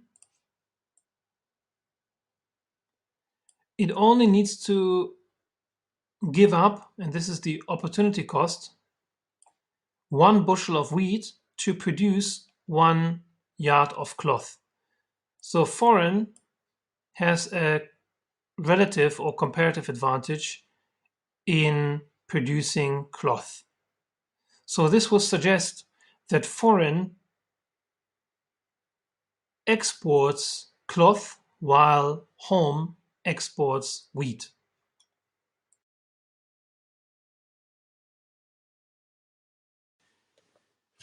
So again, similar to the home country, we look at the equilibrium with no trade, in the absence of trade. Again, we depict the PPF. Here's the foreign PPF. Note that the intercept is 100, and here as well. And we have a set of indifference curves, and the equilibrium will be where the indifference curve is tangent to the production possibility frontier. Any other level of utility is not feasible to be attained because it lies outside of the no trade production set. So the production set restricts the foreign country to produce in its production set, which includes the production possibility frontier. So it is stuck at A star, and it has a utility U star 1. Again, star, the asterisk, sometimes called star, more appropriately called asterisk, is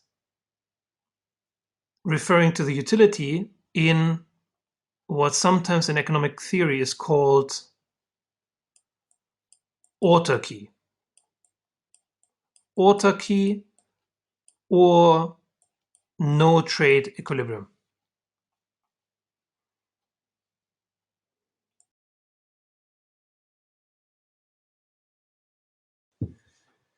So here we see some statistics regarding the sales per employee for apparel and textile industries in the US and China, as well as the agricultural industry in terms of bushels per hour in producing wheat.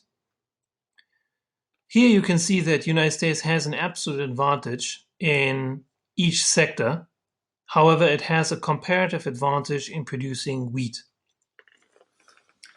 So if we look at the table, we can first see that there is apparel and textiles. And there you can see that the sales per employee in the United States is 70,000 relative to 27,000 and 230,000 relative to 20,000 in China. Similarly, in the wheat sector, you have 10,000 sales per employee, and that is compared to 300. So, absolutely speaking, there is a advantage in the United States in all of these sectors. And this you can see here. If this figure here is higher than 1, there is an absolute advantage for the US. If you divided the sales per employee of US employees divided by the same figure for China. Obviously, this is just one of many different forms of measuring absolute advantage. There could be other indicators and data points used other than sales, and this should be borne in mind when measuring absolute advantage. Now, that, however, if we base our analysis solely on absolute advantage, it would suggest that the United States could trump all other industries in the foreign country, here, China, and might dominate it in terms of technological superiority, and therefore also export to China. However, if we follow the logic of David Ricardo's comparative advantage, the Ricardian model suggests that instead of absolute advantage determining the pattern of trade, it should be comparative advantage. And here you can see that when you look at the wheat to apparel ratio, so these figures here in the lower part refer to the opportunity cost. So you can see that the opportunity cost is higher in the United States relative to China. And this is, if you like, a negative thing in terms of the United States being at a comparative disadvantage when producing apparel and textile, because it has to give up more in terms of wheat when it focuses on apparel or textile. So in that sense, this larger figure here on the left-hand side suggests that the comparative advantage is towards China in apparel and textile, because China only has to give up relatively less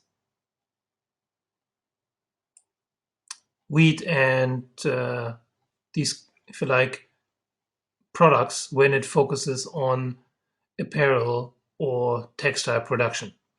So the comparative advantage idea suggests that China will be focusing on apparel and textile exports, while the United States will focus on wheat production.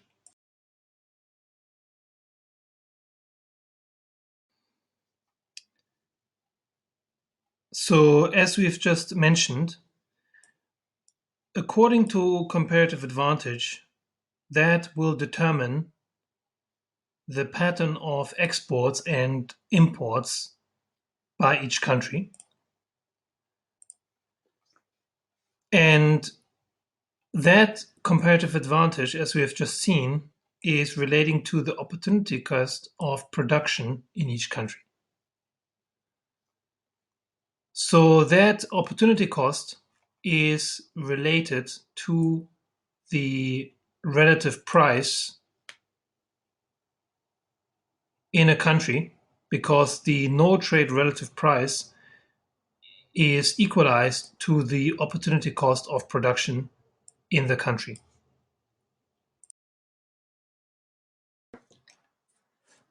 So if you don't have intuition about what I just said, specifically this bullet point here, that the no trade relative price, that the relative price is equal to the opportunity cost, I would like to give you a brief reminder. So we have derived this result from the labor market.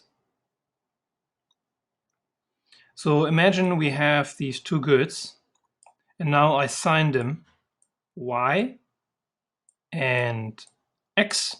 In our case, Y is cloth, and W is X. So we have these two wage setting first order conditions.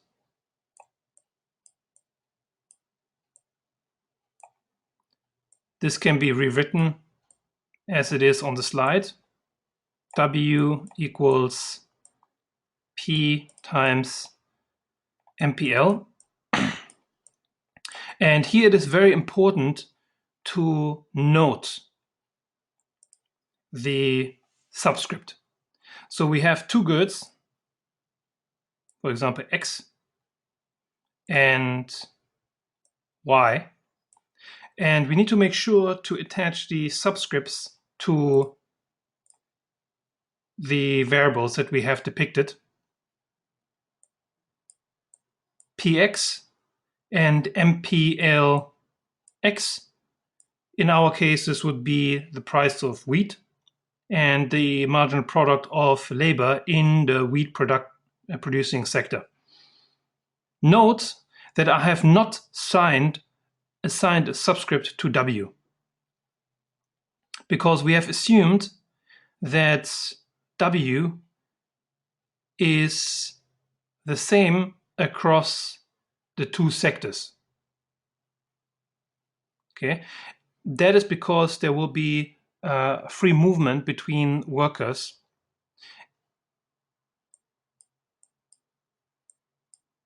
If at the beginning you assign also W, the wage rate, a subscript, later we will see that this actually will drop out.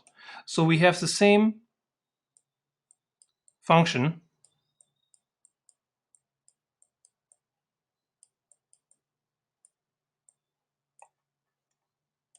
for the other sector. So this should here be Y. This should be Y.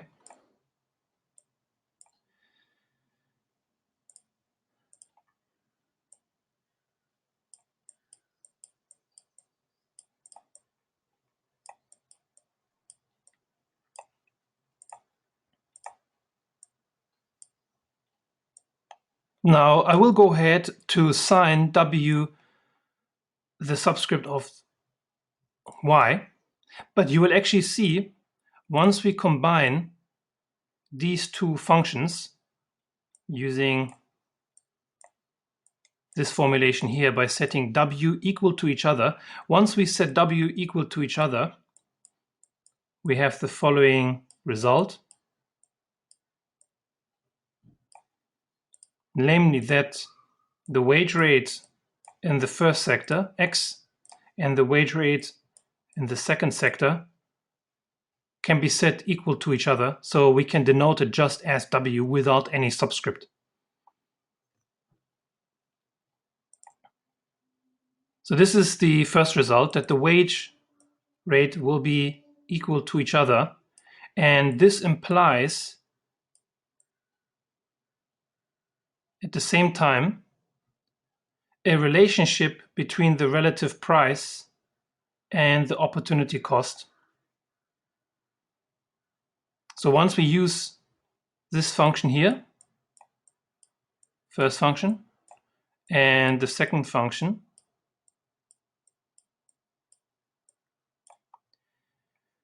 once we set them to each other, we have the relationship between MPL ratios and the price ratio.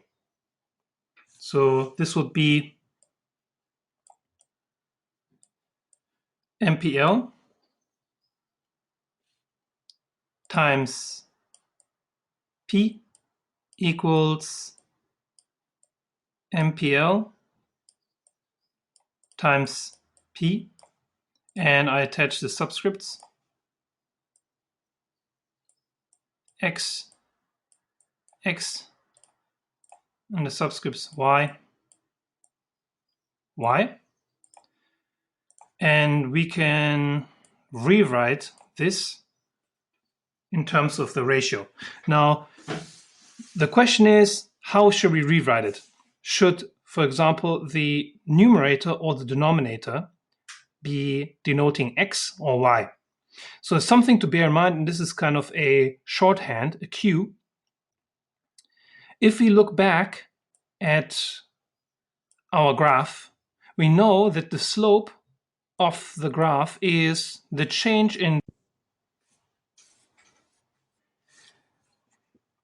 So you'll remember that the slope is defined as the change in y due to the change in x. So therefore, this suggests that we would like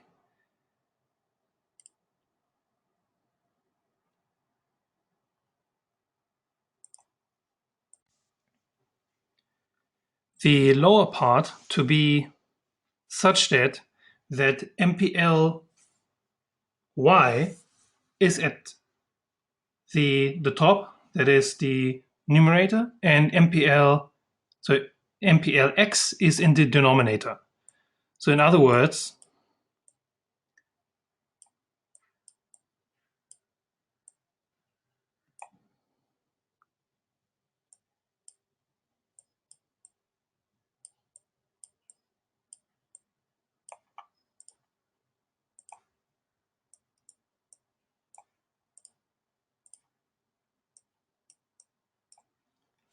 we would like to rearrange the formula here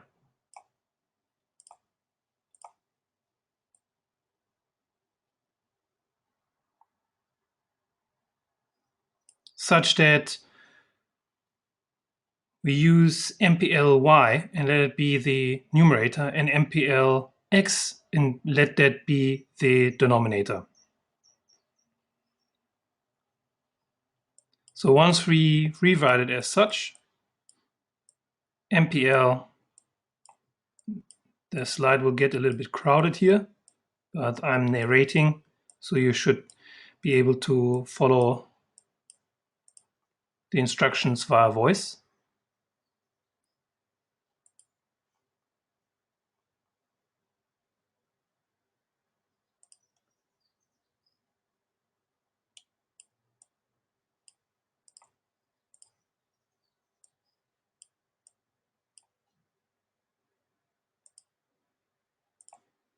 And if you look at this formula long enough, then you'll see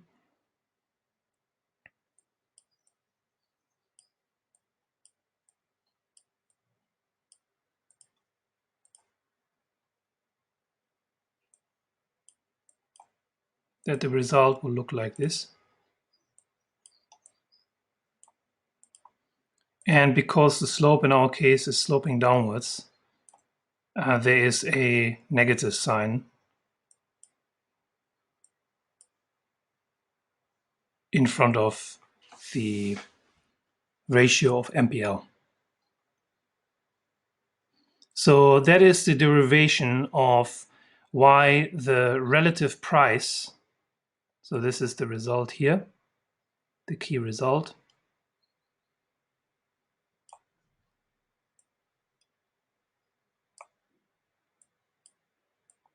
why the relative price Px divided by Py equals the opportunity cost of production. The opportunity cost of production is the ratio of marginal products, because the ratio of marginal products explains how once you shovel workers from one sector to the other, how much you need to give up from, for example, the Y sector output in order to increase the output from the X sector.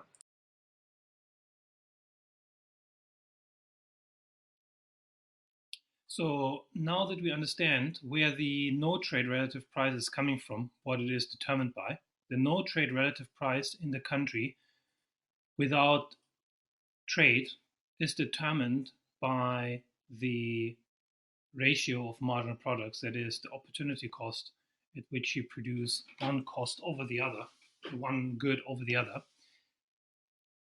We know that the ratio of MPL in the foreign country is equal to 1 because the marginal products of labor are the same in both sectors. So MPLW equals MPLC. Therefore, MPLW divided by MPLC equals 1. That is why we have 1 here on the right-hand side. So then once we move to home, we know that MPLC and MPLW are not the same at home. We know that at home, MPL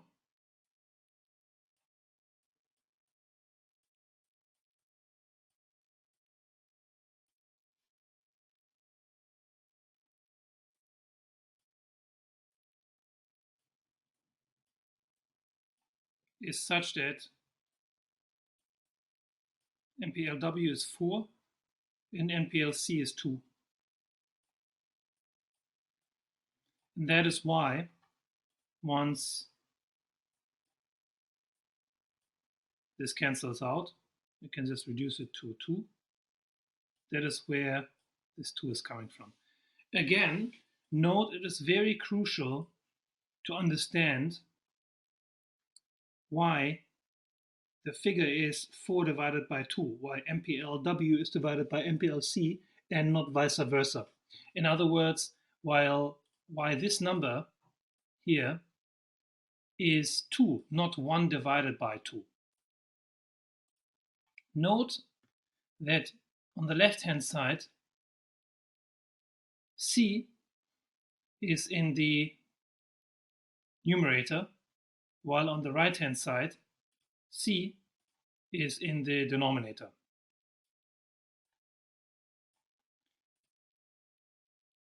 Whereas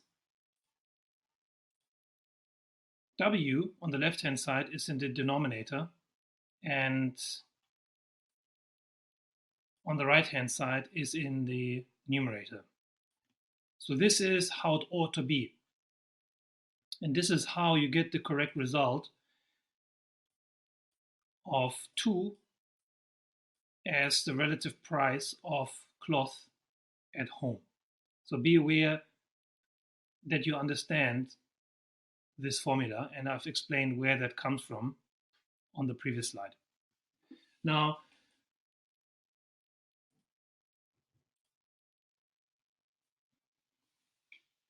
this suggests that once we look at foreign would want to export cloth because the price of cloth in foreign is only 1.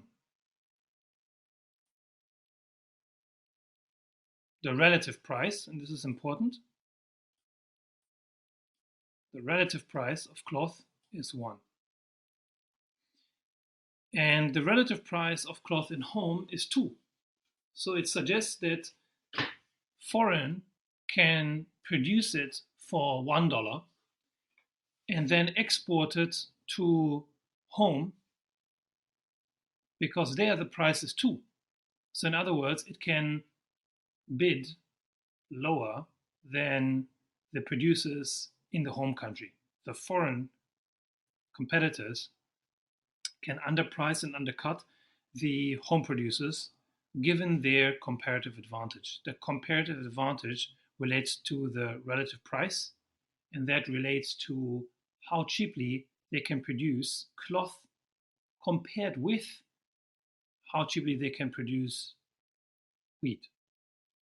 Although the home country has an absolute advantage in both, but the relative price is lower in the foreign country. At the same time, foreign will want to export wheat. So home focuses on wheat production and foreign focuses on cloth production in terms of its export industry. Both countries will export the good for which they have a comparative advantage. And this comparative advantage is a relative advantage.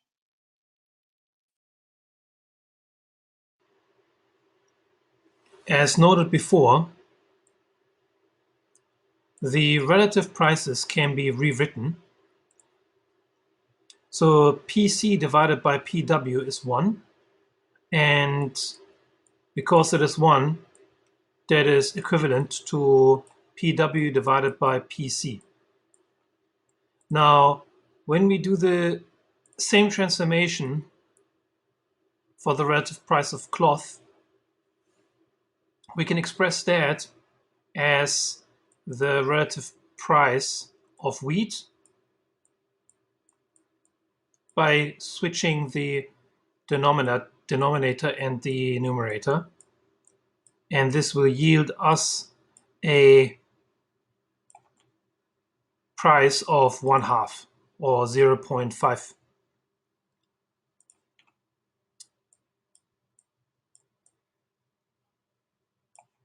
So in other words, we can express the good prices in terms of the relative price of cloth, that is 1 and 2 respectively, in home and foreign, or we can express it as the relative price of wheat, which is 1 and 0.5 or 1/2 respectively. So this is the relative price of wheat.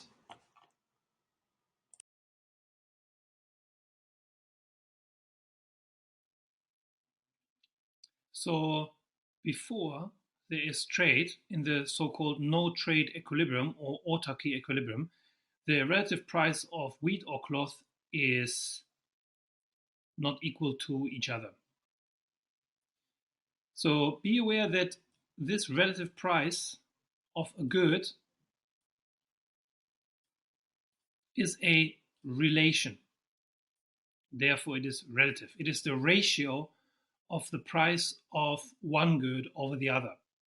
Because it is a ratio with a numerator and a denominator, you can just swap the numerator and denominator, and instead of expressing the prices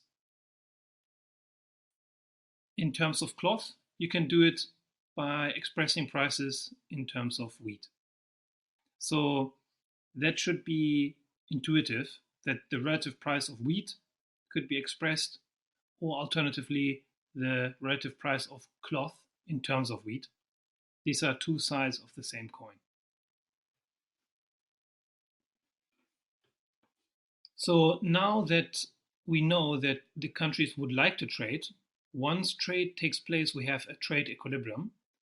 And these prices, the relative prices of wheat, before trade takes place are not the same. But after trade takes place, they will be equalized. And once they're equalized, we have a equilibrium that results from international trade in those prices. To understand that, what we like to see is how the shift from the no trade equilibrium, so ex ante, before trade takes place, to the trade equilibrium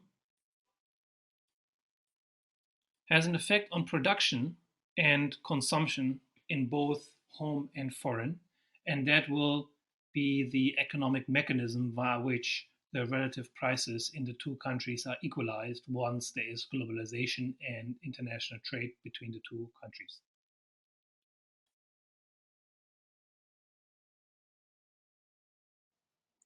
So recall that the relative price of wheat in the foreign country is 1, and the relative price of wheat in the home country, at home, is 0.5.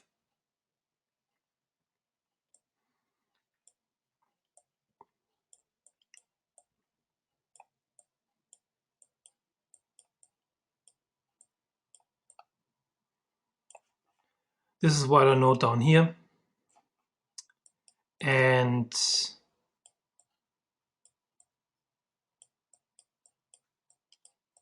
can denote by the asterisk.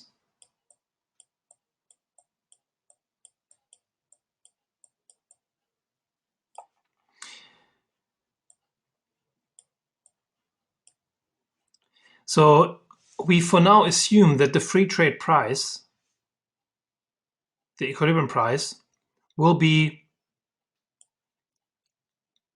2/3, about 0.6666, and that is in between this price at home and the relative price of wheat abroad. So this price will be somewhere in the middle. We assume this for now, and you'll see the rationale later. So for now, we just assume that this is the price, and we can check if that price is indeed the equilibrium price. So assuming that this is the equilibrium price, we proceed and see how production and consumption changes in each country. There is a world price line, and that world price line shows the possibilities in terms of consumption bundles that a country can obtain by specializing in producing one good, engaging in international trade, in importing the other good.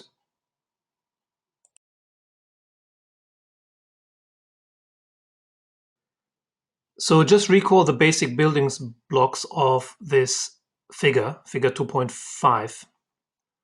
First, we have the PPF.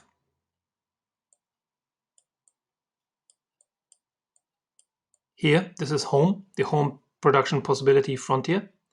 And we know that this is the slope is equal to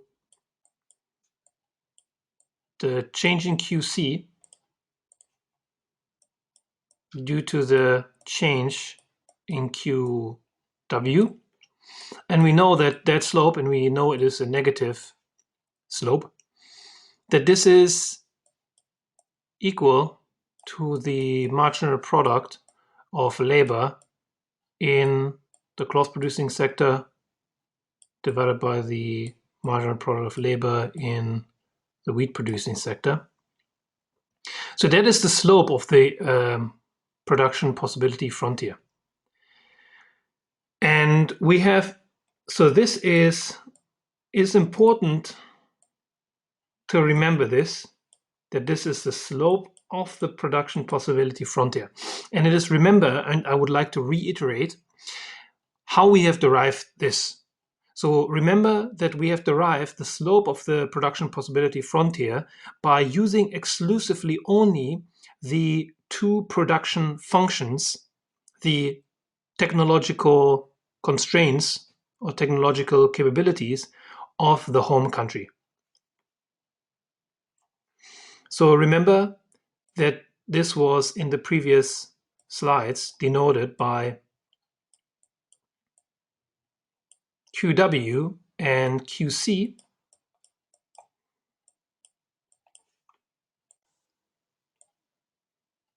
The production function, looking like that, and then once we have these two equations and treat them as a system of equations, and we solve for them simultaneously by integrating them, by setting them equal to L and then solving for each, we actually, from these two functions, we obtain the production possibility frontier. This yields us the PPF's slope, because it shows us how the two technologies are interacting and what is the trade-off in terms of one good or another good.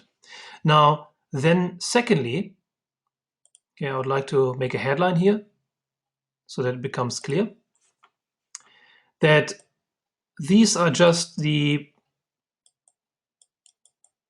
production functions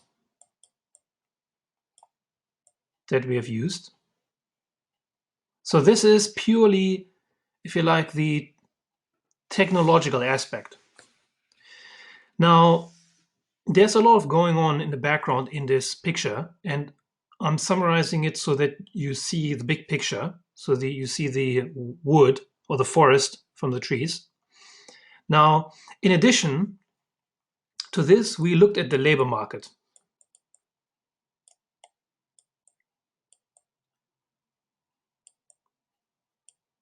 We assumed that the labor market is competitive, and we assumed that firms hire labor to maximize profit.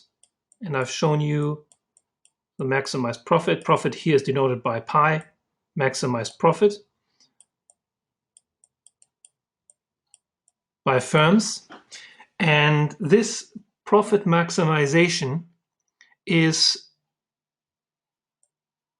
taking place by two firms, one firm in the cloth producing sector, so the firm in the cloth producing sector, and the firm in the wheat producing sector. So we have one firm and the second firm, if you like, two sectors, two industries. And the first order conditions, or the result of their profit maximization, subject to their technological constraint, their production function, yields us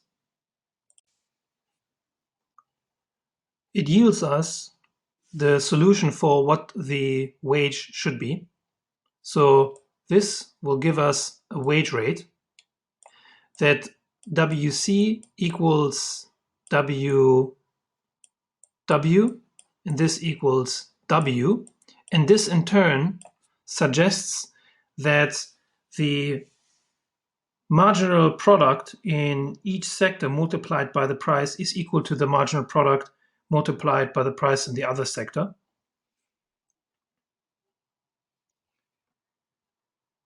And this result from the labor market and firm profit maximization in each sector therefore suggests then, if you rewrite that,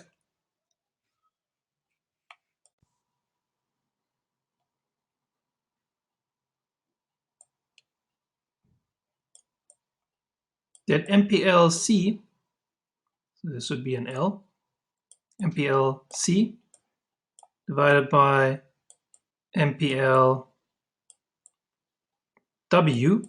is equal to the relative price of wheat expressed as PW divided by PC. So this result here is derived from the labor market. Now what we do next is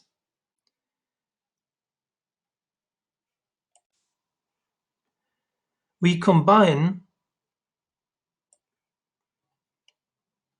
these two results. This suggests that, and let me use another color here. Let me use green. So this suggests that the production possibility frontier, the PPF, has a slope that is equal to minus MPLC divided by MPLW, and this is equal to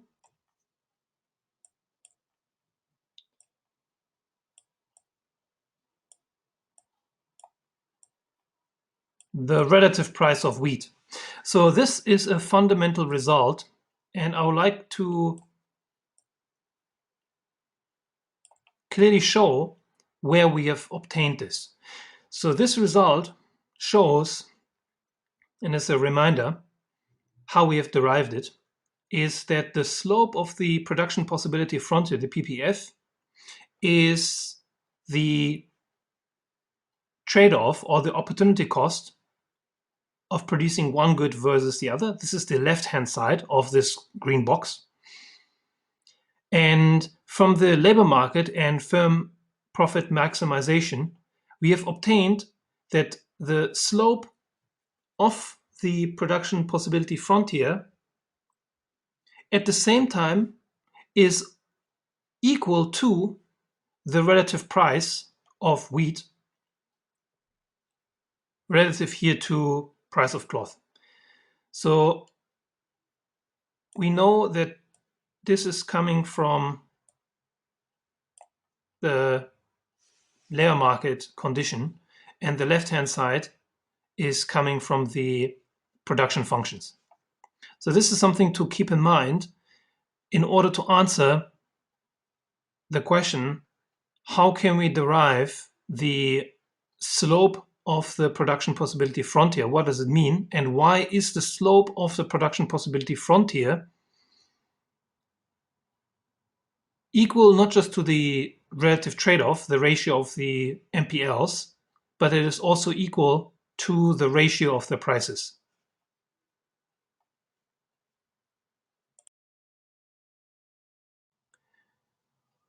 So moving on. So we have assumed in the previous slide that the world relative price of wheat is 2/3. And this line is highlighted in red in the graph. And the price line is minus 2 divided by 3. Now, the slope here suggests that it is steeper than the green line, and the green line here represents the production possibility frontier. As you remember, so if you compare the two slopes relative to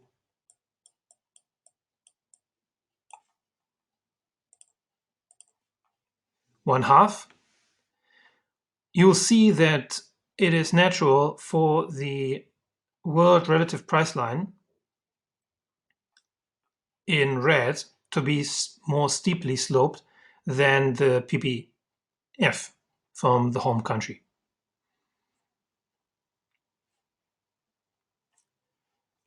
Now, it says here, through international trade, home is able to export each bushel of wheat it produces in exchange for 2/3 yard of cloth.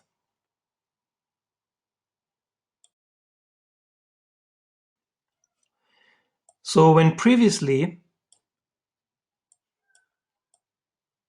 this is home production,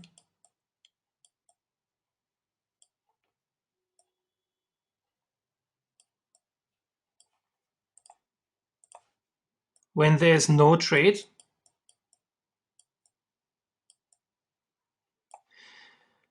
home produces 25 cloth and 50 bushels of wheat.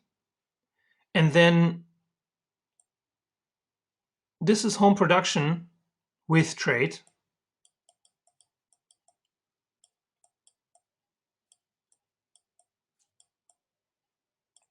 So with trade, home now has reduced its production of cloth to 0 and has ramped up its production of wheat from 50 to 100.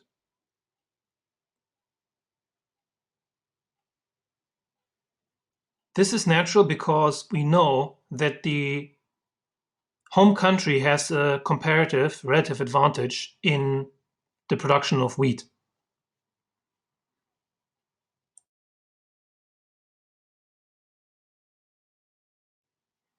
So now we have just studied the change in production, that the country goes from producing at A to producing at B. This is the change in production.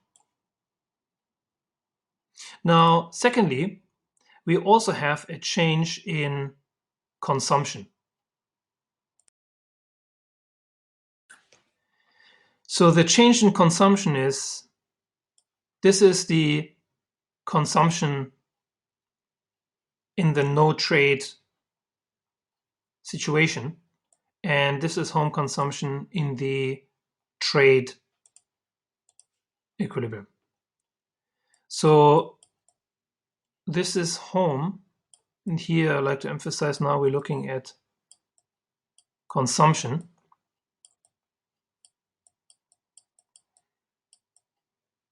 Goes from A to C. And what does this mean? So it means that if you look at the axis, that it reduces its consumption of wheat,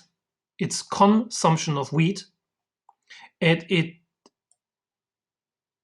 increases its consumption of cloth. So previously, when we looked at the production effect, so this is the consumption change.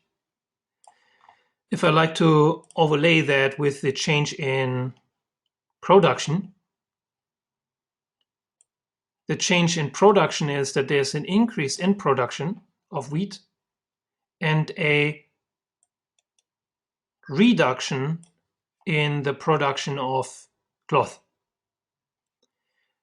So there's these two things that are changing. And then if you notice, utility is higher because now we are at a higher indifference curves. So this means that home gets a welfare gain because of opening up to international trade and exchanging goods with the rest of the world. So previously, it is interesting to note, at A, what the country is producing, it is consuming. At A, consumption and production are equal. The country at A is producing 25 units of cloth and is eating or wearing 25 units of cloth. It is producing 50 units of wheat and it is consuming 50 units of wheat. Now, with the opening up to the rest of the world, consumption and production do not need to be the same anymore. The country can produce something, but actually it does not need to consume everything because now it can export it. And similarly that is talking about wheat, and similarly for cloth. So from this alone, we should see that if home production of wheat is 100, but actually the consumption is 40, it suggests that 100 minus 40 means that 60 units of wheat are produced but are not consumed. And this is what home exports. Now, similarly, home is also producing zero cloth in the trade equilibrium, but it is consuming 40 units of cloth. How is this possible? It is importing those 40 units of cloth, and this is an import. So although this graph looks rather simple at first glance, there is quite a lot of detail that you can obtain from analyzing it closely.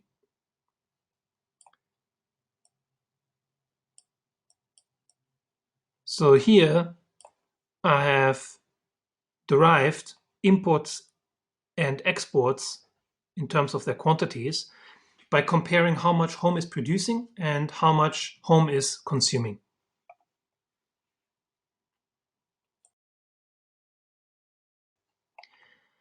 So a final note that hopefully will strengthen your intuition about utility and indifference curves. Why is it the case that U2 indifference curve yields a higher level of utility than U1? So in order to understand that, compare point A with this point here. Let's call it point Z. So at point A, there is 50 units of wheat being consumed and 25 units of cloth being consumed. Now at point Z, there's again 50 units of wheat being consumed, but now around, let's say 35 roughly units of cloth produced. So there is a gain without any loss in terms of wheat consumption. So if cloth is consumed at a higher level or higher quantity, naturally, if each unit of cloth will give you additional utility, it is natural that the level of utility at the indifference curve 2 should be higher than at the indifference curve number 1. So this suggests that as a result of the opening up to international trade, the country is moving to a higher level of utility. Home consumption now is at C, and C is associated with a higher level of utility compared with the initial level of home consumption in the no trade equilibrium. So the utility from trade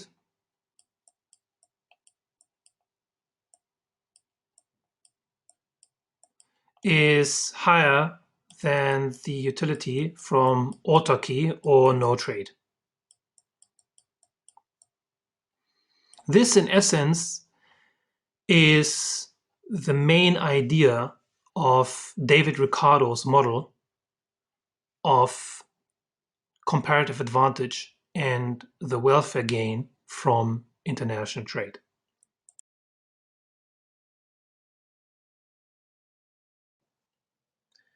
This slide confirms what we've established on the previous slide, namely there is a total exports of 60 bushels of wheat and an import of 40 yards of cloth.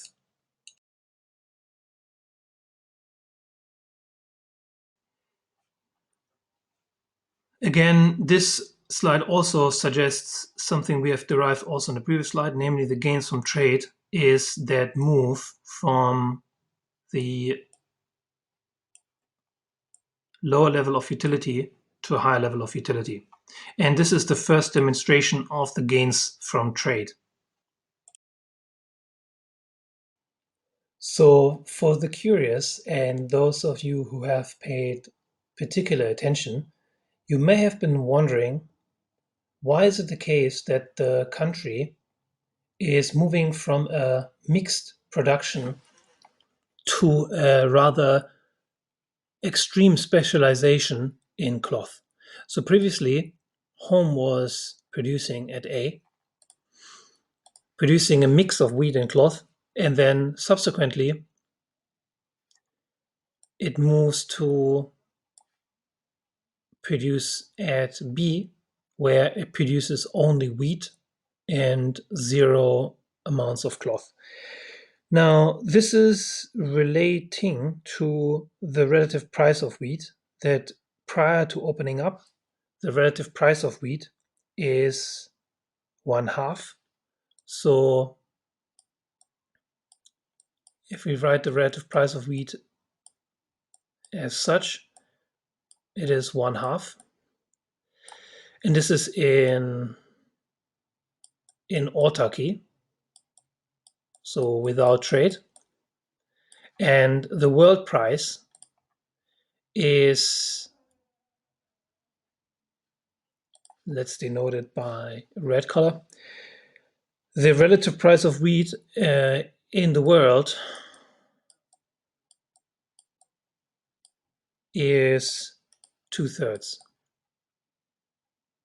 So this suggests that there is, if you like, profit to be made by moving labor into the wheat sector and letting workers work there.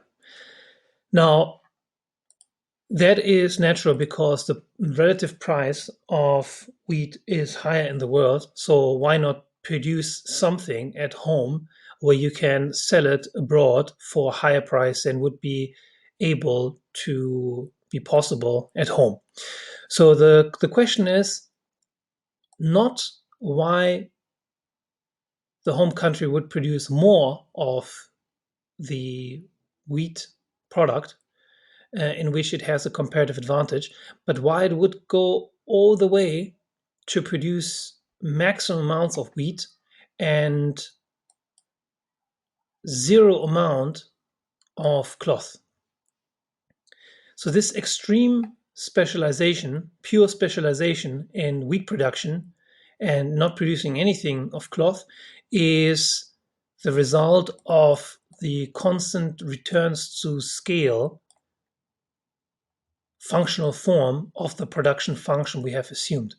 So this is why it was useful to talk about that specific mathematical aspect of the home production function in both sectors. So constant returns to scale, if you would like to take an opposite case, would be diminishing returns to scale or increasing returns to scale. Typically in economics, we assume diminishing returns to scale because it tends to be more appropriate for certain cases where the more workers there are in a sector, they will still contribute positive marginal products, but these marginal products for every additional worker will decrease over time. So although the first derivative, mathematically speaking, is positive, the second derivative is negative of that function. However, in the constant return to scale function, the more workers you send from the cloth sector into the wheat sector, from one industry to another, there is no diminishing returns to scale, but the returns to adding more workers to the wheat sector is constant. So every worker will add the same amount to the output as did the previous marginal worker. So that is why the country goes into its comparative advantage sector completely, all in, and produces zero of the product that it has no comparative advantage in. So if you have diminishing returns to scale, the production possibility frontier, instead of being such a line, if you have diminishing returns to scale or decreasing returns to scale, the production possibility, so this is the PPF, the production possibility frontier, it will look more like a curve that is concave when viewed from the origin. So it is more curved. And that is the reason why, because we have assumed constant returns to scale, why the home country and each country completely specializes in the good in which it has a comparative advantage.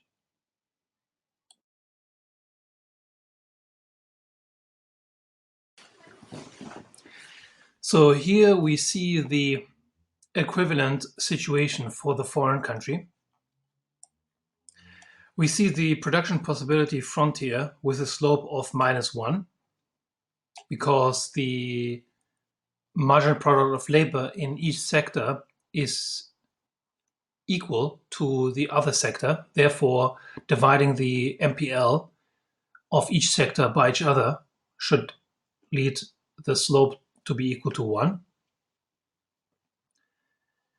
The world price line, because it is the international price line, is applicable also to the foreign countries. So therefore it is also minus 2/3. And the foreign production will now take place at B, where the country is producing 100 yards of cloth, up from 50, and it will produce less of wheat, namely from 50 down to 0. And you can already anticipate where home consumption will be.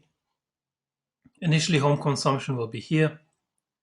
And in order to find the consumption bundle that is optimal, we will draw a indifference curve that is tangent to the new price line. And we will check this in the following slide. And on the right-hand side, it says foreign country is able to export 2/3 of yard of cloth in exchange for 1 bushel of wheat, moving down the world price line.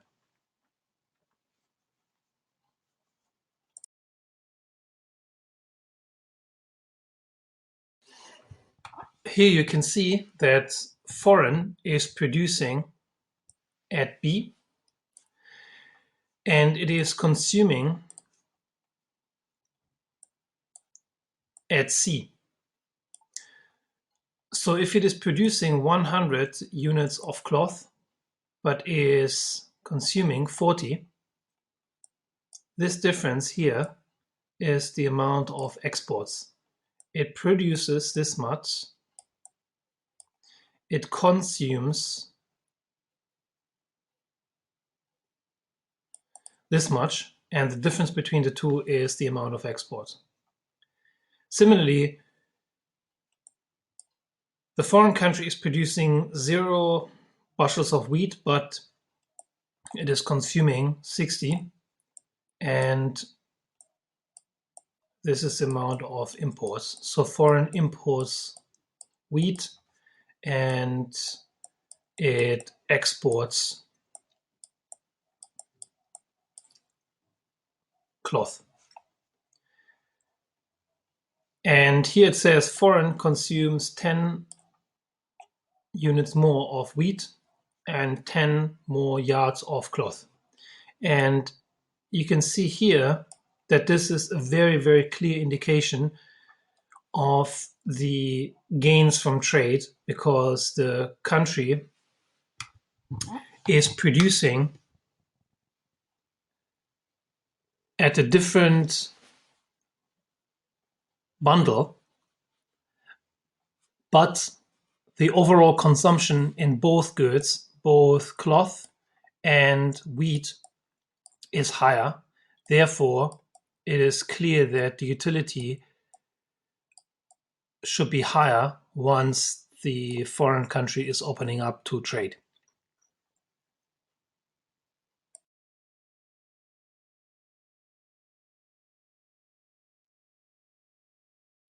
Each country, therefore, is exporting the good or the commodity in which it has a relative or comparative advantage.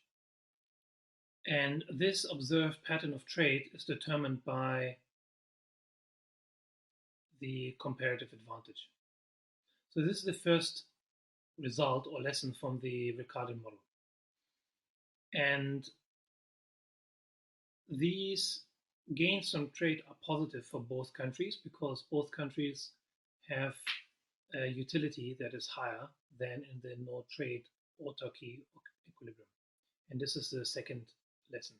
So the first lesson is that comparative advantage dictates the pattern of trade, what a country exports and imports. And that pattern of trade, once trade takes place, yields gains from trade for both countries.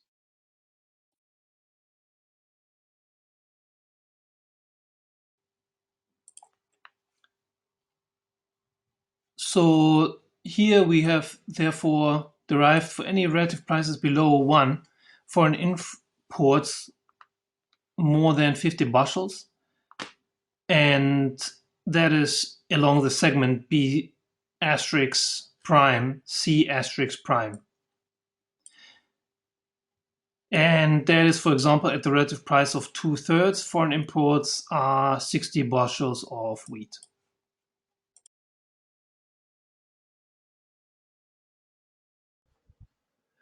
So now we solve for wages across country.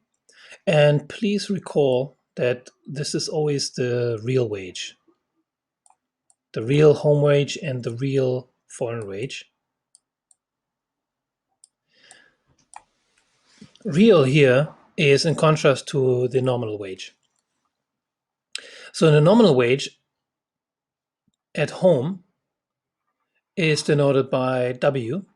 And recall that W, because of free labor markets and competitive labor markets at home and abroad, these wages in the home country are equal across the two sectors. So I don't have a subscript, WW or WC, because W home is the same in both sectors at home. So the real wage is W divided by P, and of course we have two sectors. So I can express the real wage in two ways because we have two prices. So we have prices for wheat, and we know from profit maximization that the real wage in the wheat sector is equal to its marginal product of labor. So this is the first real wage. The second real wage is W divided by PC equal to MPLC. So as you remember from 3 slides before, the marginal product of labor in the wheat sector is 4. So that is where this is coming from. This is equivalent to this, and the real wage is this. So there's two real wages. First, the real wage expressed in terms of how many units of wheat the worker can buy. Now, the second way to express the real home wage is to express how much a worker can buy with his nominal wage, W, expressed in terms of cloth, the other good that is available. So what we do is we take his amount of wheat that he can buy, bushels of wheat, and use the relative price, which is denoted as PW minus PC, and multiply it by MPLW. So in that sense, we can find out if he has 4 bushels of wheat, how much can he exchange these 4 bushels of wheat into cloth using the relative price of wheat to cloth, or if you like, the exchange rate. Okay, this is another piece to keep in mind. The relative price of wheat and cloth you can think of as the exchange rate, the price of exchanging wheat for cloth in terms of the units of each good. And then we get to the second type of real home wage, which is 8 divided by 3 yards of cloth. So we can express the home wage either in wheat, so how much a worker can buy in terms of wheat, or how much cloth he can buy. So think about this as if you are paid a nominal wage, let's say $10 an hour or something like that, we can ask, well, what is the real wage? How much you can buy actually with this nominal wage? I can express your nominal wage, the $10, for example, in terms of how many Happy Meals you can buy at McDonald's. Let's say 2 Happy Meals at McDonald's. Or I can express the real wage that you receive from your employer in another good, for example, in terms of how many milk teas, bottles of milk teas or cups of milk tea or coffee you can buy. And let's say this would be 3. So that is the reason why we have 2 ways to measure the real wage at home, either in terms of wheat or cloth, because we just have 2 commodities, therefore it's simplified. In an economy where we have an infinite amount of commodities, we have an infinite ways of measuring the real wage at home. But typically in macroeconomics, we use the CPI, the Consumer Price Index, which measures inflation for a basket of goods, not just any single good like wheat or cloth or fast food meals like McDonald's or bubble tea or milk tea or coffee, but rather a representative collection or bundle of goods that can allow us to adjust the nominal wage by the level of prices and the change in prices using this CPI measure of inflation. So this result of looking at the real home wage also allows us to look at the gains from trade for the home country from a different perspective. Prior to opening up to the foreign domain, at home, the worker could consume and purchase 4 bushels of wheat with his wage and 2 yards of cloth, because the marginal product of labor in the wheat sector was 4 and the cloth sector was 2. So in terms of his purchasing power of wheat, nothing changed, because MPL in the wheat sector was 4 bushels of wheat previously. However, you can now notice that the real wage in terms of cloth, which is the good that home imports, his real wage, the workers, his or her real wage, actually increases once we express the real home wage in terms of his purchasing power of cloth. In other words, the worker can purchase more goods in terms of cloth. So this is another way to look at the gains from trade at home.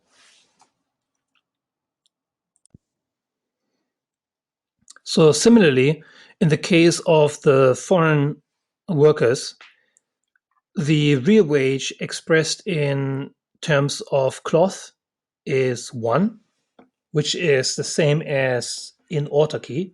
However, in terms of wheat, which is the good that foreign is importing, it is higher, it is 1.5 or 3 divided by 2. So this suggests also that the foreign workers are better off with trade because they can afford to buy the same amount of cloth, 1 yard, but buy more wheat, 3 divided by 4, so 1.5 bushels of wheat instead of 1 bushels compared to autarky. So the main takeaway from this analysis is that real wages improve at home and abroad. So the foreign country, although it has a absolute disadvantage in both sectors, in other words, its technology is inferior to the home country's technology. Nonetheless, the comparative advantage in the foreign country is existent, and it can export cloth. And as a result of that, its real wage of the workers in the foreign country will rise, as will in the home country. So the suggestion here is that the gains from trade are existent in both home and abroad, and this occurs via trade. Now, notice that the overall wage at home is higher than abroad. So if you measure the home wage, real home wage in terms of bushels of wheat, the workers, they are paid 4 bushels of wheat. In the foreign country, they are only paid 1.5 bushels of wheat.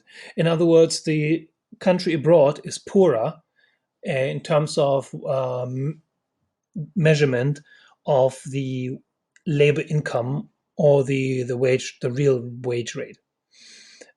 Similarly, once we express it in yard of cloth, there can be 8 thirds, which is just over 2 yards of cloth, uh, paid to workers at home. But the foreign country is poor in terms of its wage income, as it only earns 1 yard of cloth for its wage.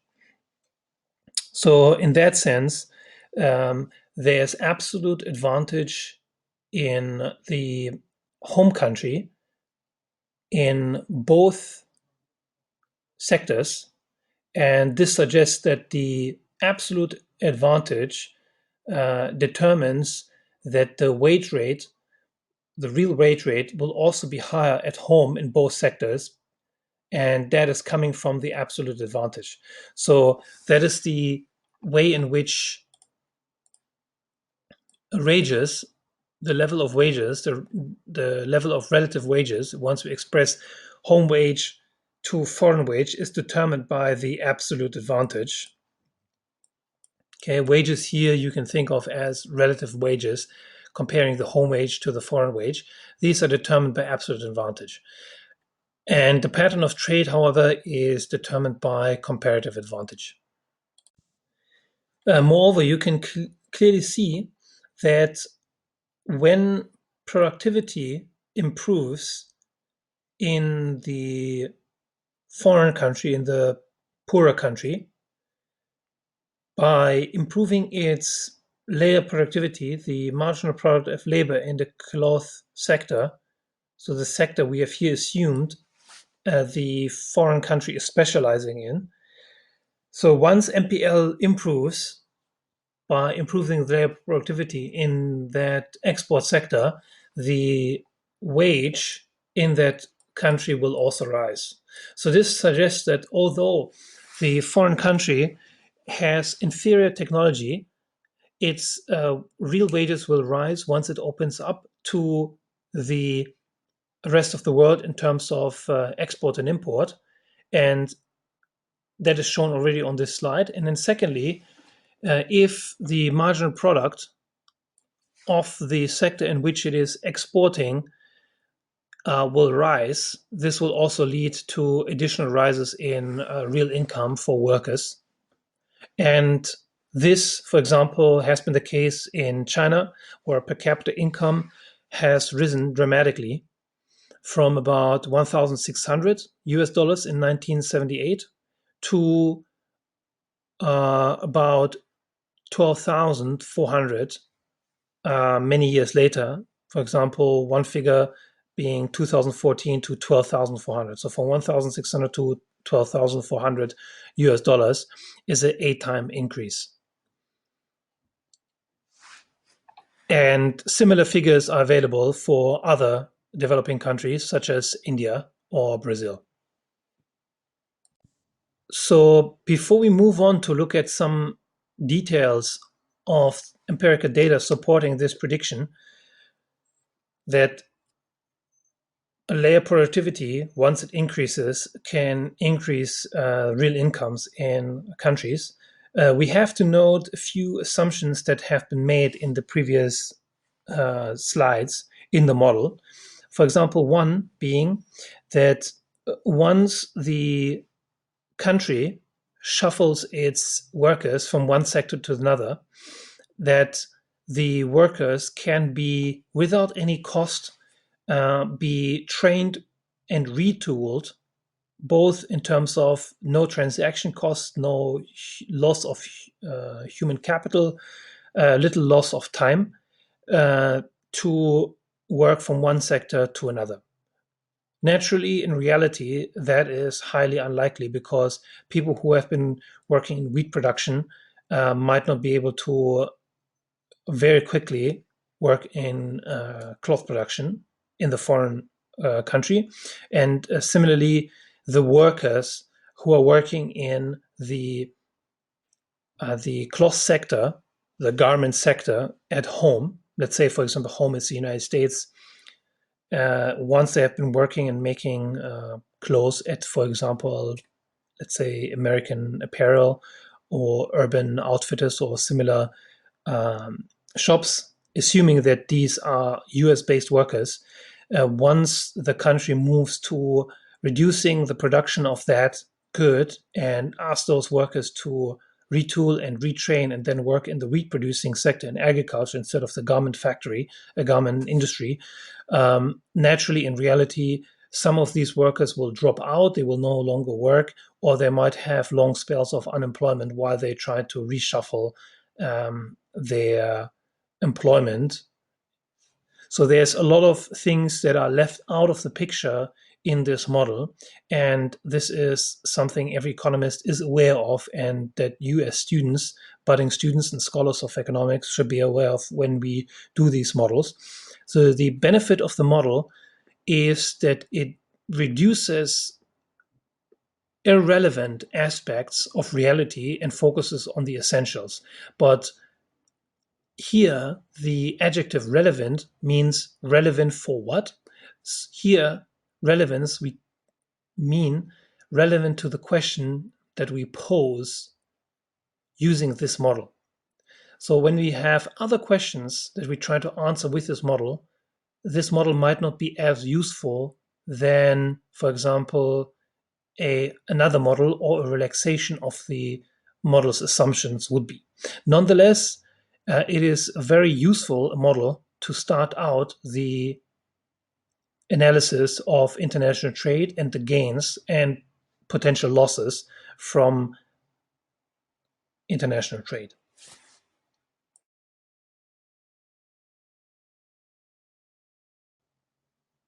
So the details of solving for wages across countries we have explained in the previous slide.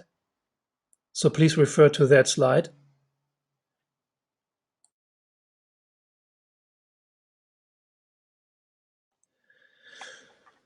So to recap, foreign workers earn less than home workers when measuring their purchasing power, their ability to purchase good, and the foreign real wages are still higher than compared with the no trade autarky equilibrium.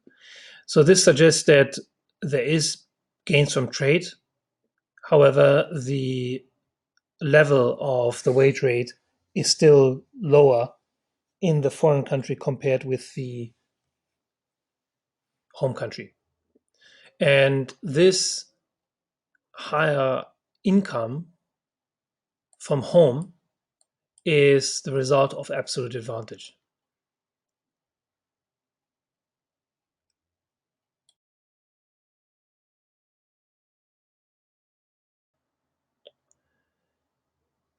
Here we see some empirical evidence for the relationship between improving layer productivity and wages. So here, the productivity of workers is measured as the addition to value, the value added, per hour of work. And this is depicted here in purple as productivity. And we can then compare that to the wages paid in manufacturing and then look at different countries and see if there's a relationship. If indeed the higher the productivity, the higher the wage. And if we look at the graph here, it seems to be that there is some relationship between productivity and wages, but that relationship is not very strict. So, in general, the higher labor productivity, the higher the wages, but there is no strict relationship between the two because in some cases, wages are higher, for example, in Sweden, although productivity is higher in the United States. If you compare these two levels, you can see that Sweden pays higher wages, although United States workers, by the measure of value added, are more productive. So obviously, there's a lot of factors other than productivity that explains wages. So in that sense, the David Ricardian model is not a complete and perfect model for predicting wage levels in countries, although productivity is an important factor. So, for instance, part of the reason why wages are higher, for example, in Sweden or France, that is because of the welfare system in Europe and in European countries, where there is, for example, social security payments, medical insurance benefits that are included as part of the wage. So this is one institutional fact to be borne in mind when looking at this graph.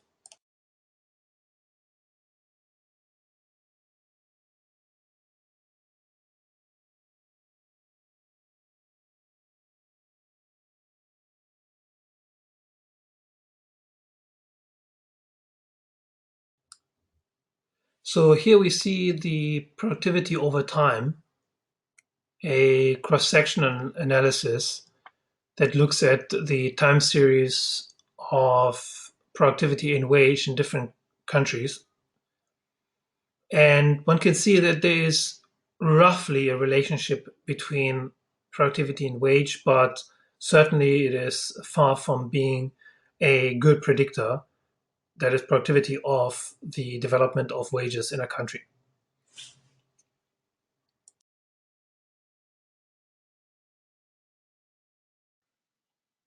So now we're interested in solving for international prices, and we want to derive the export supply curve. Emphasis here is on the export supply curve. So starting with different prices, we ask at what different prices, relative prices of wheat, how much wheat the home country wants to export. So at this price, half, 0.5, the home country wants to export 50. And this amount, 50, okay, this is the amount it wants to export at the relative price of 1/2.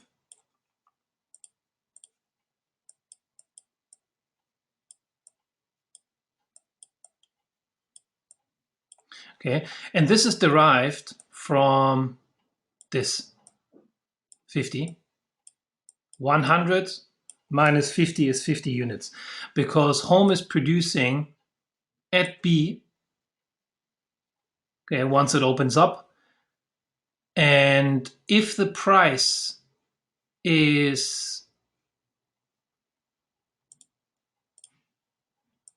1/2,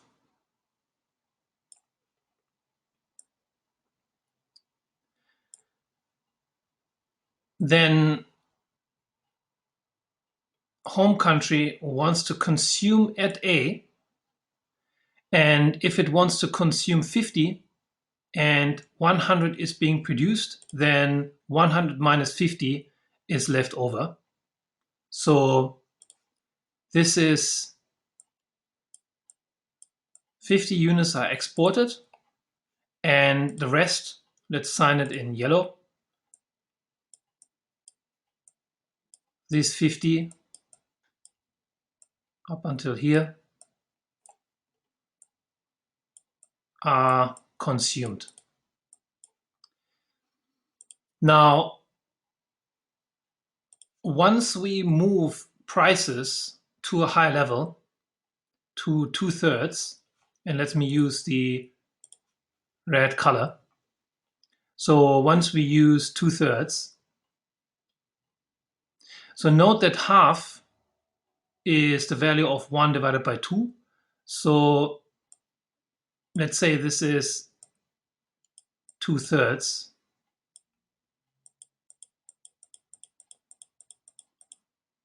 So how much does home want to export? So we know if we look at the panel A on the left-hand side that the slope of world prices is 2/3, and that at that relative price of wheat, home, instead of being at A, it wants to be at C. So while the production is still at B, there's a move from A to C in terms of the consumption choice. And what happens then is that there will be an additional 10 units that are exported. So in total, there will be 60.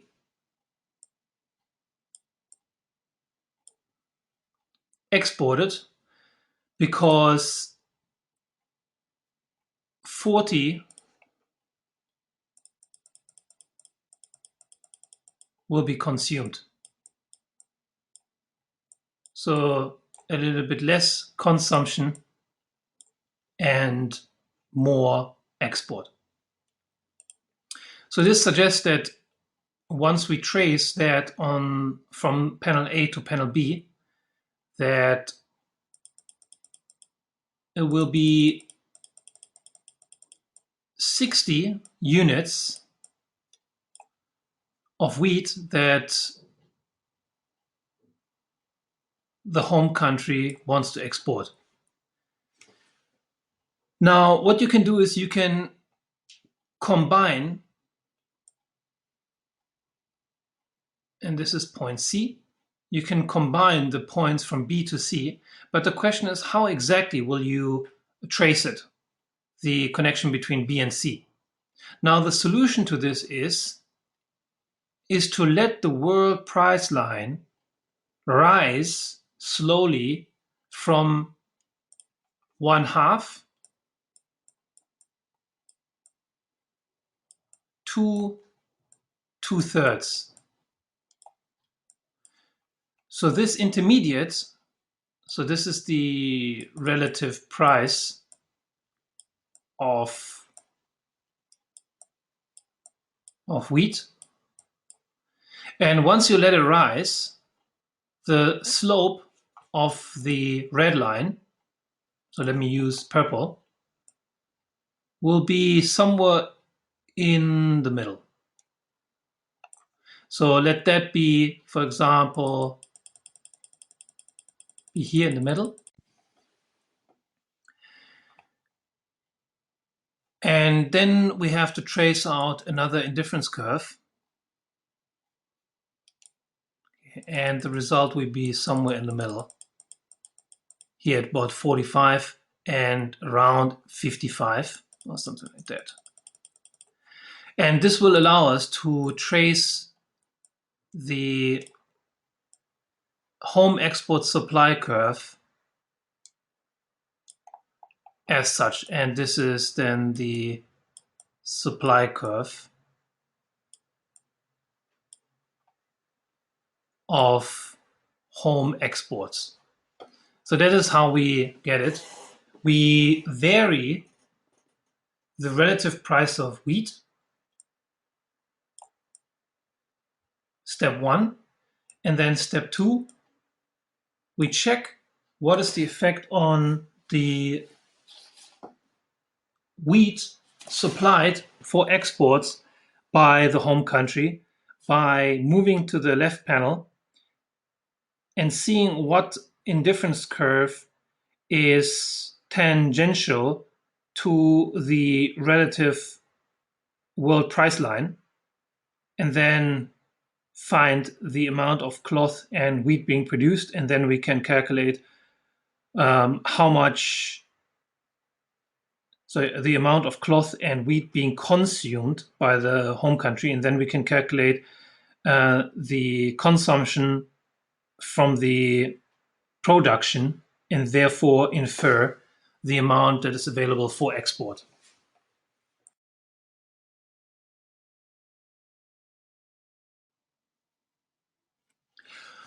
Obviously, you can see that the home supply line, the home export supply line, can take different slopes. So an alternative slope would be much flatter or much steeper.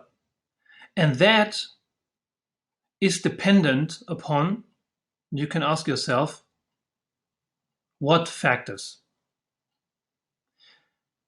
The answer is, so the elasticity of the home export supply curve, the elasticity, the price elasticity of the home export supply curve is dependent on the shape of the indifference curve. Because you can imagine if the indifference curve on the home production consumption panel A, instead of being shaped as they are, such as this,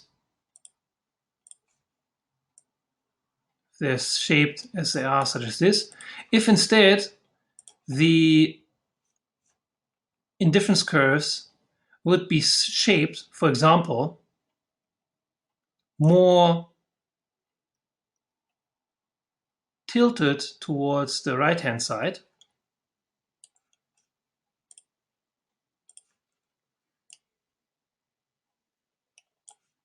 you can imagine that the result would be different. It would be vastly different. For example, it might be the case that the amount of exports will not be so large in this case, given the different shape in the indifference curve. So indeed, the indifference curve here represents the substitutability between the two goods in terms of the utility for the home consumers. So, for example, it could be the case that initially the consumption of wheat would be quite high, and after opening up to exports would be much less. Instead of being, if you like, 50 or 60, it would be a much smaller number if the indifference curve is more tilted towards the right. And you can imagine then, therefore, that in this case, the indifference curve will have an effect on the shape of the home export supply, where you could say that the price elasticity of home export supply will be a little bit less. In other words, home export supply is less responsive when you have less price elasticity of the supply curve.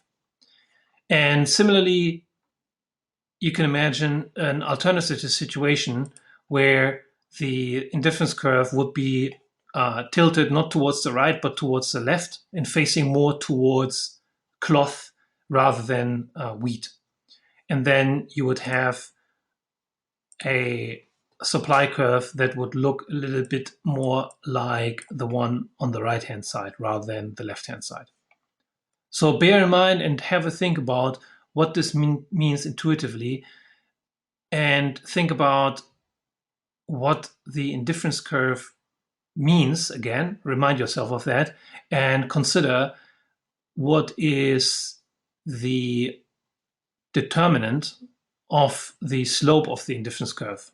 Think about that, and that will allow you to think more deeply about the concept of the price elasticity of supply and how it relates to indifference curves.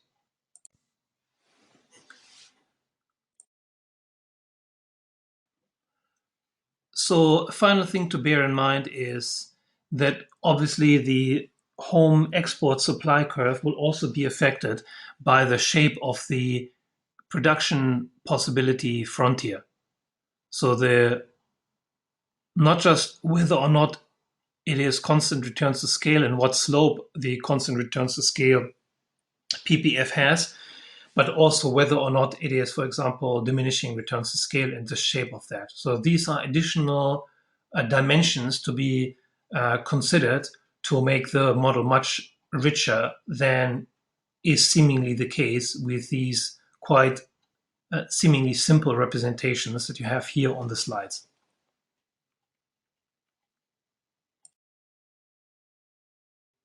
So something interesting to note is that there is a flat portion for the supply curve, and that flat portion is between 0 and 50 for export supply.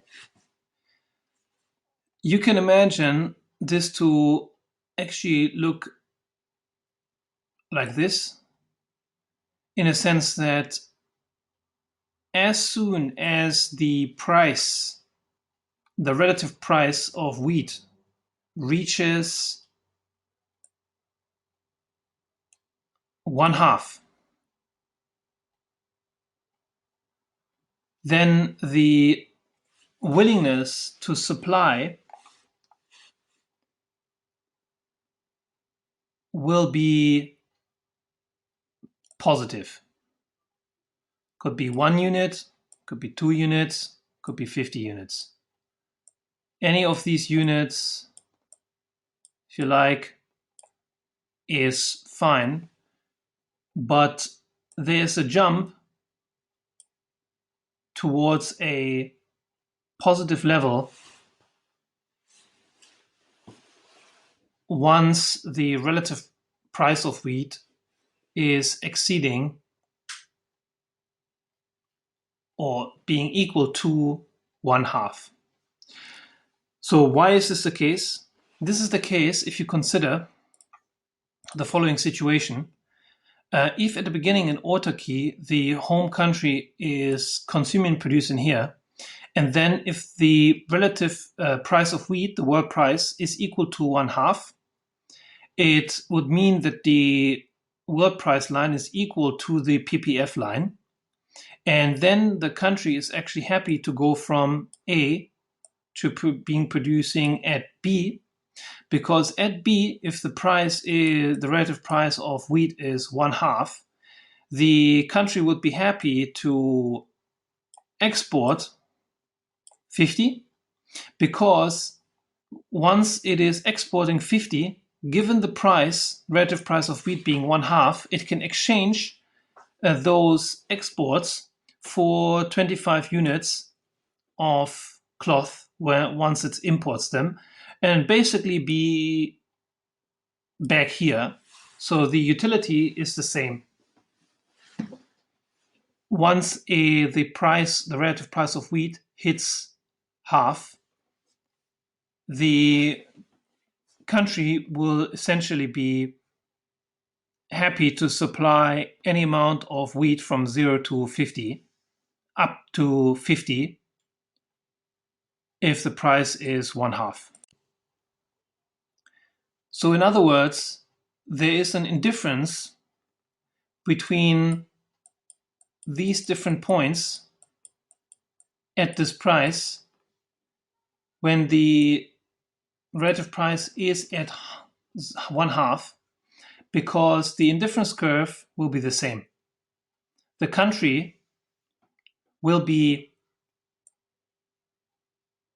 here, and it doesn't matter how much it exports, be it the full 50 or less than 50, because it can exchange that exported amount for cloth and then essentially be at a consumption bundle that gets it back to A, yielding the same amount of utility. So that is explaining the flat part of the home export supply curve. So in other words, consumption at the flat part of the export supply curve remains at A, but production can be, for example, at this point here, or this point here, or this point here, or this point here, or this point here, or this point here. And these correspond to these different levels of exports. So production can occur anywhere along that PPF line between A and B, as the workers are shifting between the sectors. However, the consumption bundle remains fixed at point A. And this explains all the different export levels between A and B. So specifically, let's take a point here. Let's use a different color. So this point here, the production would not be at A, but it would be at this point here. Let's say it's 60. And then the export will be 10. So this will be equivalent to here, where the export would be 10. Then if we move here, and production would be at 70, and exports would be 20, would be here, and exports would be at 20. And if we would be here, then production would be 90, and exports would be 40. And this would be equivalent to this part here, 40. And then once we reach here, production would be at 100, but exports would be at 50. And this refers to this point B here, and exports will be at 50. So hopefully this should make clear the reason for the flat part of the export supply curve, that is due to the particular feature of the constant return to scale production possibility frontier. So as we're moving along the PPF, there's a, if you like, a constant increase because of the constant slope. And this constant increase allows us to constantly, linearly, in a straight line, increase the amount of willingness of exports by the home country.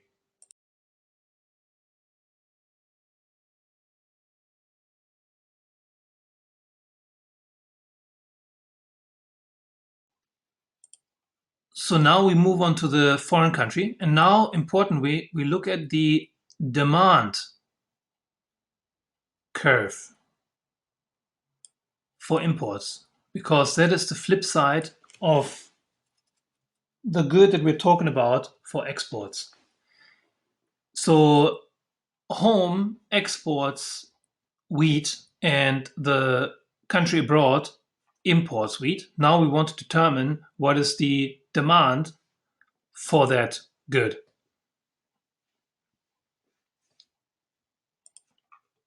So at the price denoted by 1, the relative price here, this is the closed economy's relative price at home. The demand is 50 of the foreign country. And that is because there's imports of 50 units of bushels of wheat when the relative price is equal to 1. Because the country is producing 0, but it wants to consume 50. So therefore 50 is the demand for imports of that good. And this will rise to 60 once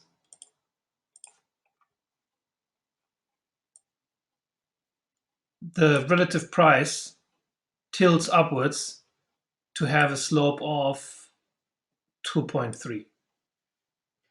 And when that happens, there is a rise in demand, because when the relative price of wheat falls, okay, this is the important difference, the price falls when the slope is tilted upwards. Then the country would like to import 60 at C star,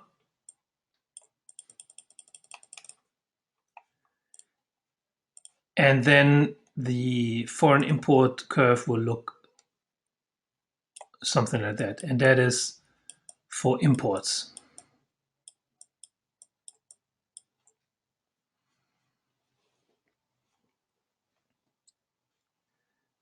So that is important to bear in mind, that once the slope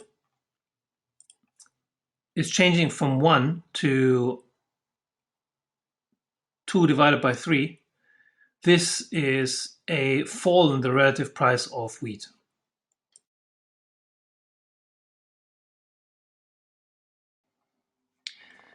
So in order to solve for the equilibrium, supply meets demand, and this yields the international trade equilibrium, where the supply equals the demand, and this is from the home country's perspective. The higher the price of the good, the more supply there is. Therefore, the supply curve is sloping upwards. And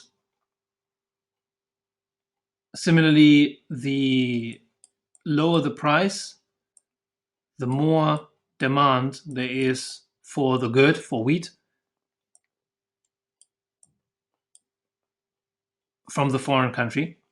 And at the point here, supply equals demand, and this is where we obtained the equilibrium price 2/3 from, that solves the model.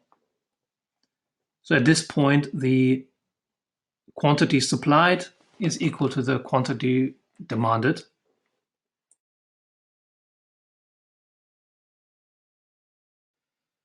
So the terms of trade is an important concept in international economics, and this is defined as export price divided by the import price.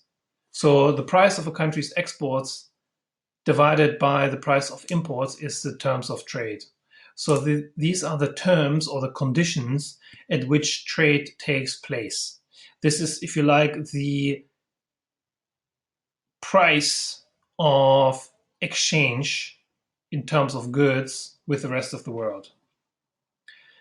So as home exports wheat, the PW divided by PC is home's terms of trade. And if you flip it, you put the denominator in the numerator, and vice versa, the numerator and the denominator. So PC divided by PW, that's the TOT, the terms of trade for the foreign country. So a higher price of cloth, which is foreign exports, would make the foreign country better off. Or similarly, a lower price for wheat, that is foreign imports, would make the foreign country better off.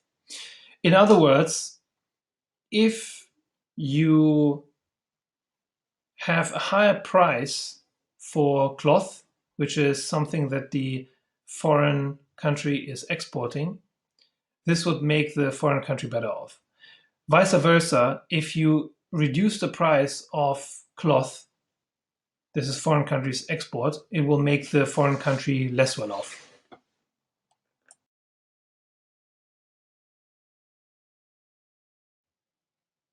From the previous slide, we know that once the price of the good that the country is exporting is increasing, it will record a welfare gain. Now, we know that some countries specialize in exporting, for example, certain types of products or commodities. For instance, primary commodities in some countries which are naturally resource rich or rich in natural resources. And this begs the question whether or not the type of country that is exporting those primary commodities, for example, oil or copper or other kind of resources, will lead over time to improve the welfare of that country. So Raoul Prebisch and Hans Singer, they looked at this and they suggested, they have a theory or hypothesis. They suggest that the price of primary commodities would actually decline over time. So the idea is that if you're a country that is a primary commodity exporter, over time you will suffer if the relative price of those primary commodities is falling compared with manufactured goods, where you actually need to use industry to further refine those primary commodities. So it is the fundamental question whether or not, if a country focuses on the export of these primary commodities without focusing on downstream refining and using those commodities in, for example, manufacturing rather than resource extraction, is a, if you like, a developmental practice that will help the country improve its wealth over time. So if the price of primary commodities declines over time, then it would suggest that if you're a country focusing on export of primary commodities, you might have something negative in store for you waiting over time. So there's some support for this hypothesis. If countries become richer and over time they will spend a smaller share of their income on food, including primary commodities, and industrial countries tend to find substitutes in the production of manufactured products for mineral products. So this would suggest that over time there is less demand for primary commodities, and therefore countries that are focusing on the export of primary commodities would be suffering over time.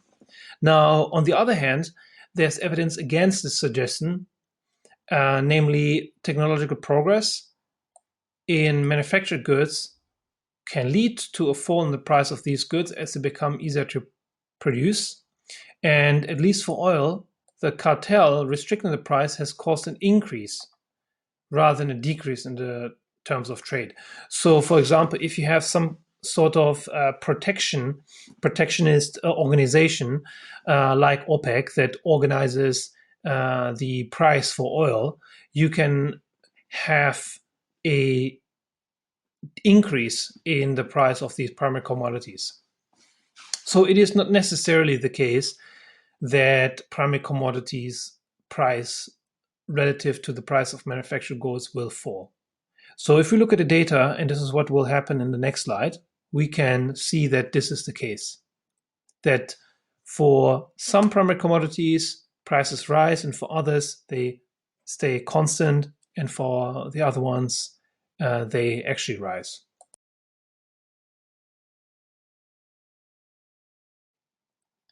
So here you can see that there's a declining trend for the relative price of rubber, wool, and aluminium.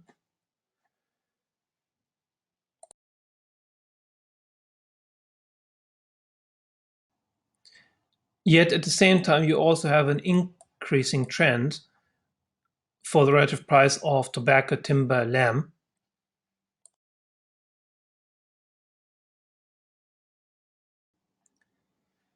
And for other countries, there is no clear trend over time and maybe more or less stable, perhaps a shifting trend, but no clear trend observable for some primary commodities such as bananas, copper, zinc, etc. So the takeaway from this is that it is not necessarily the case that if you are a country that is focusing on exporting primary commodities or resources, that this over time will lead to a fall in the terms of trade and therefore the welfare of the country. It really depends on what products, primary products you are exporting. And it also depends on many other, if you like, institutional details, whether or not there is a international organization or group that is coordinating the price and representing the interests of that industry, of that primary product industry.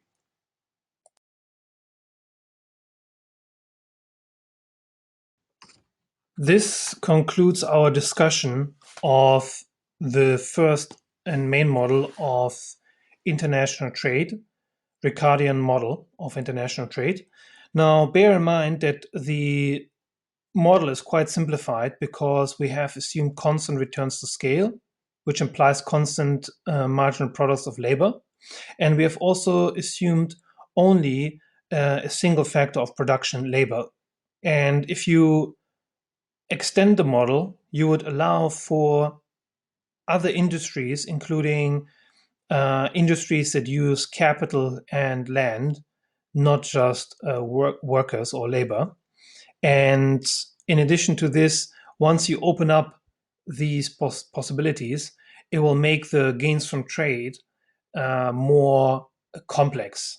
So right now we only have a single factor of production, and that single factor of production, labor, in this case, benefits unambiguously, and it is also assumed that the workers can be, if you like, retooling and reshuffling from one sector to another.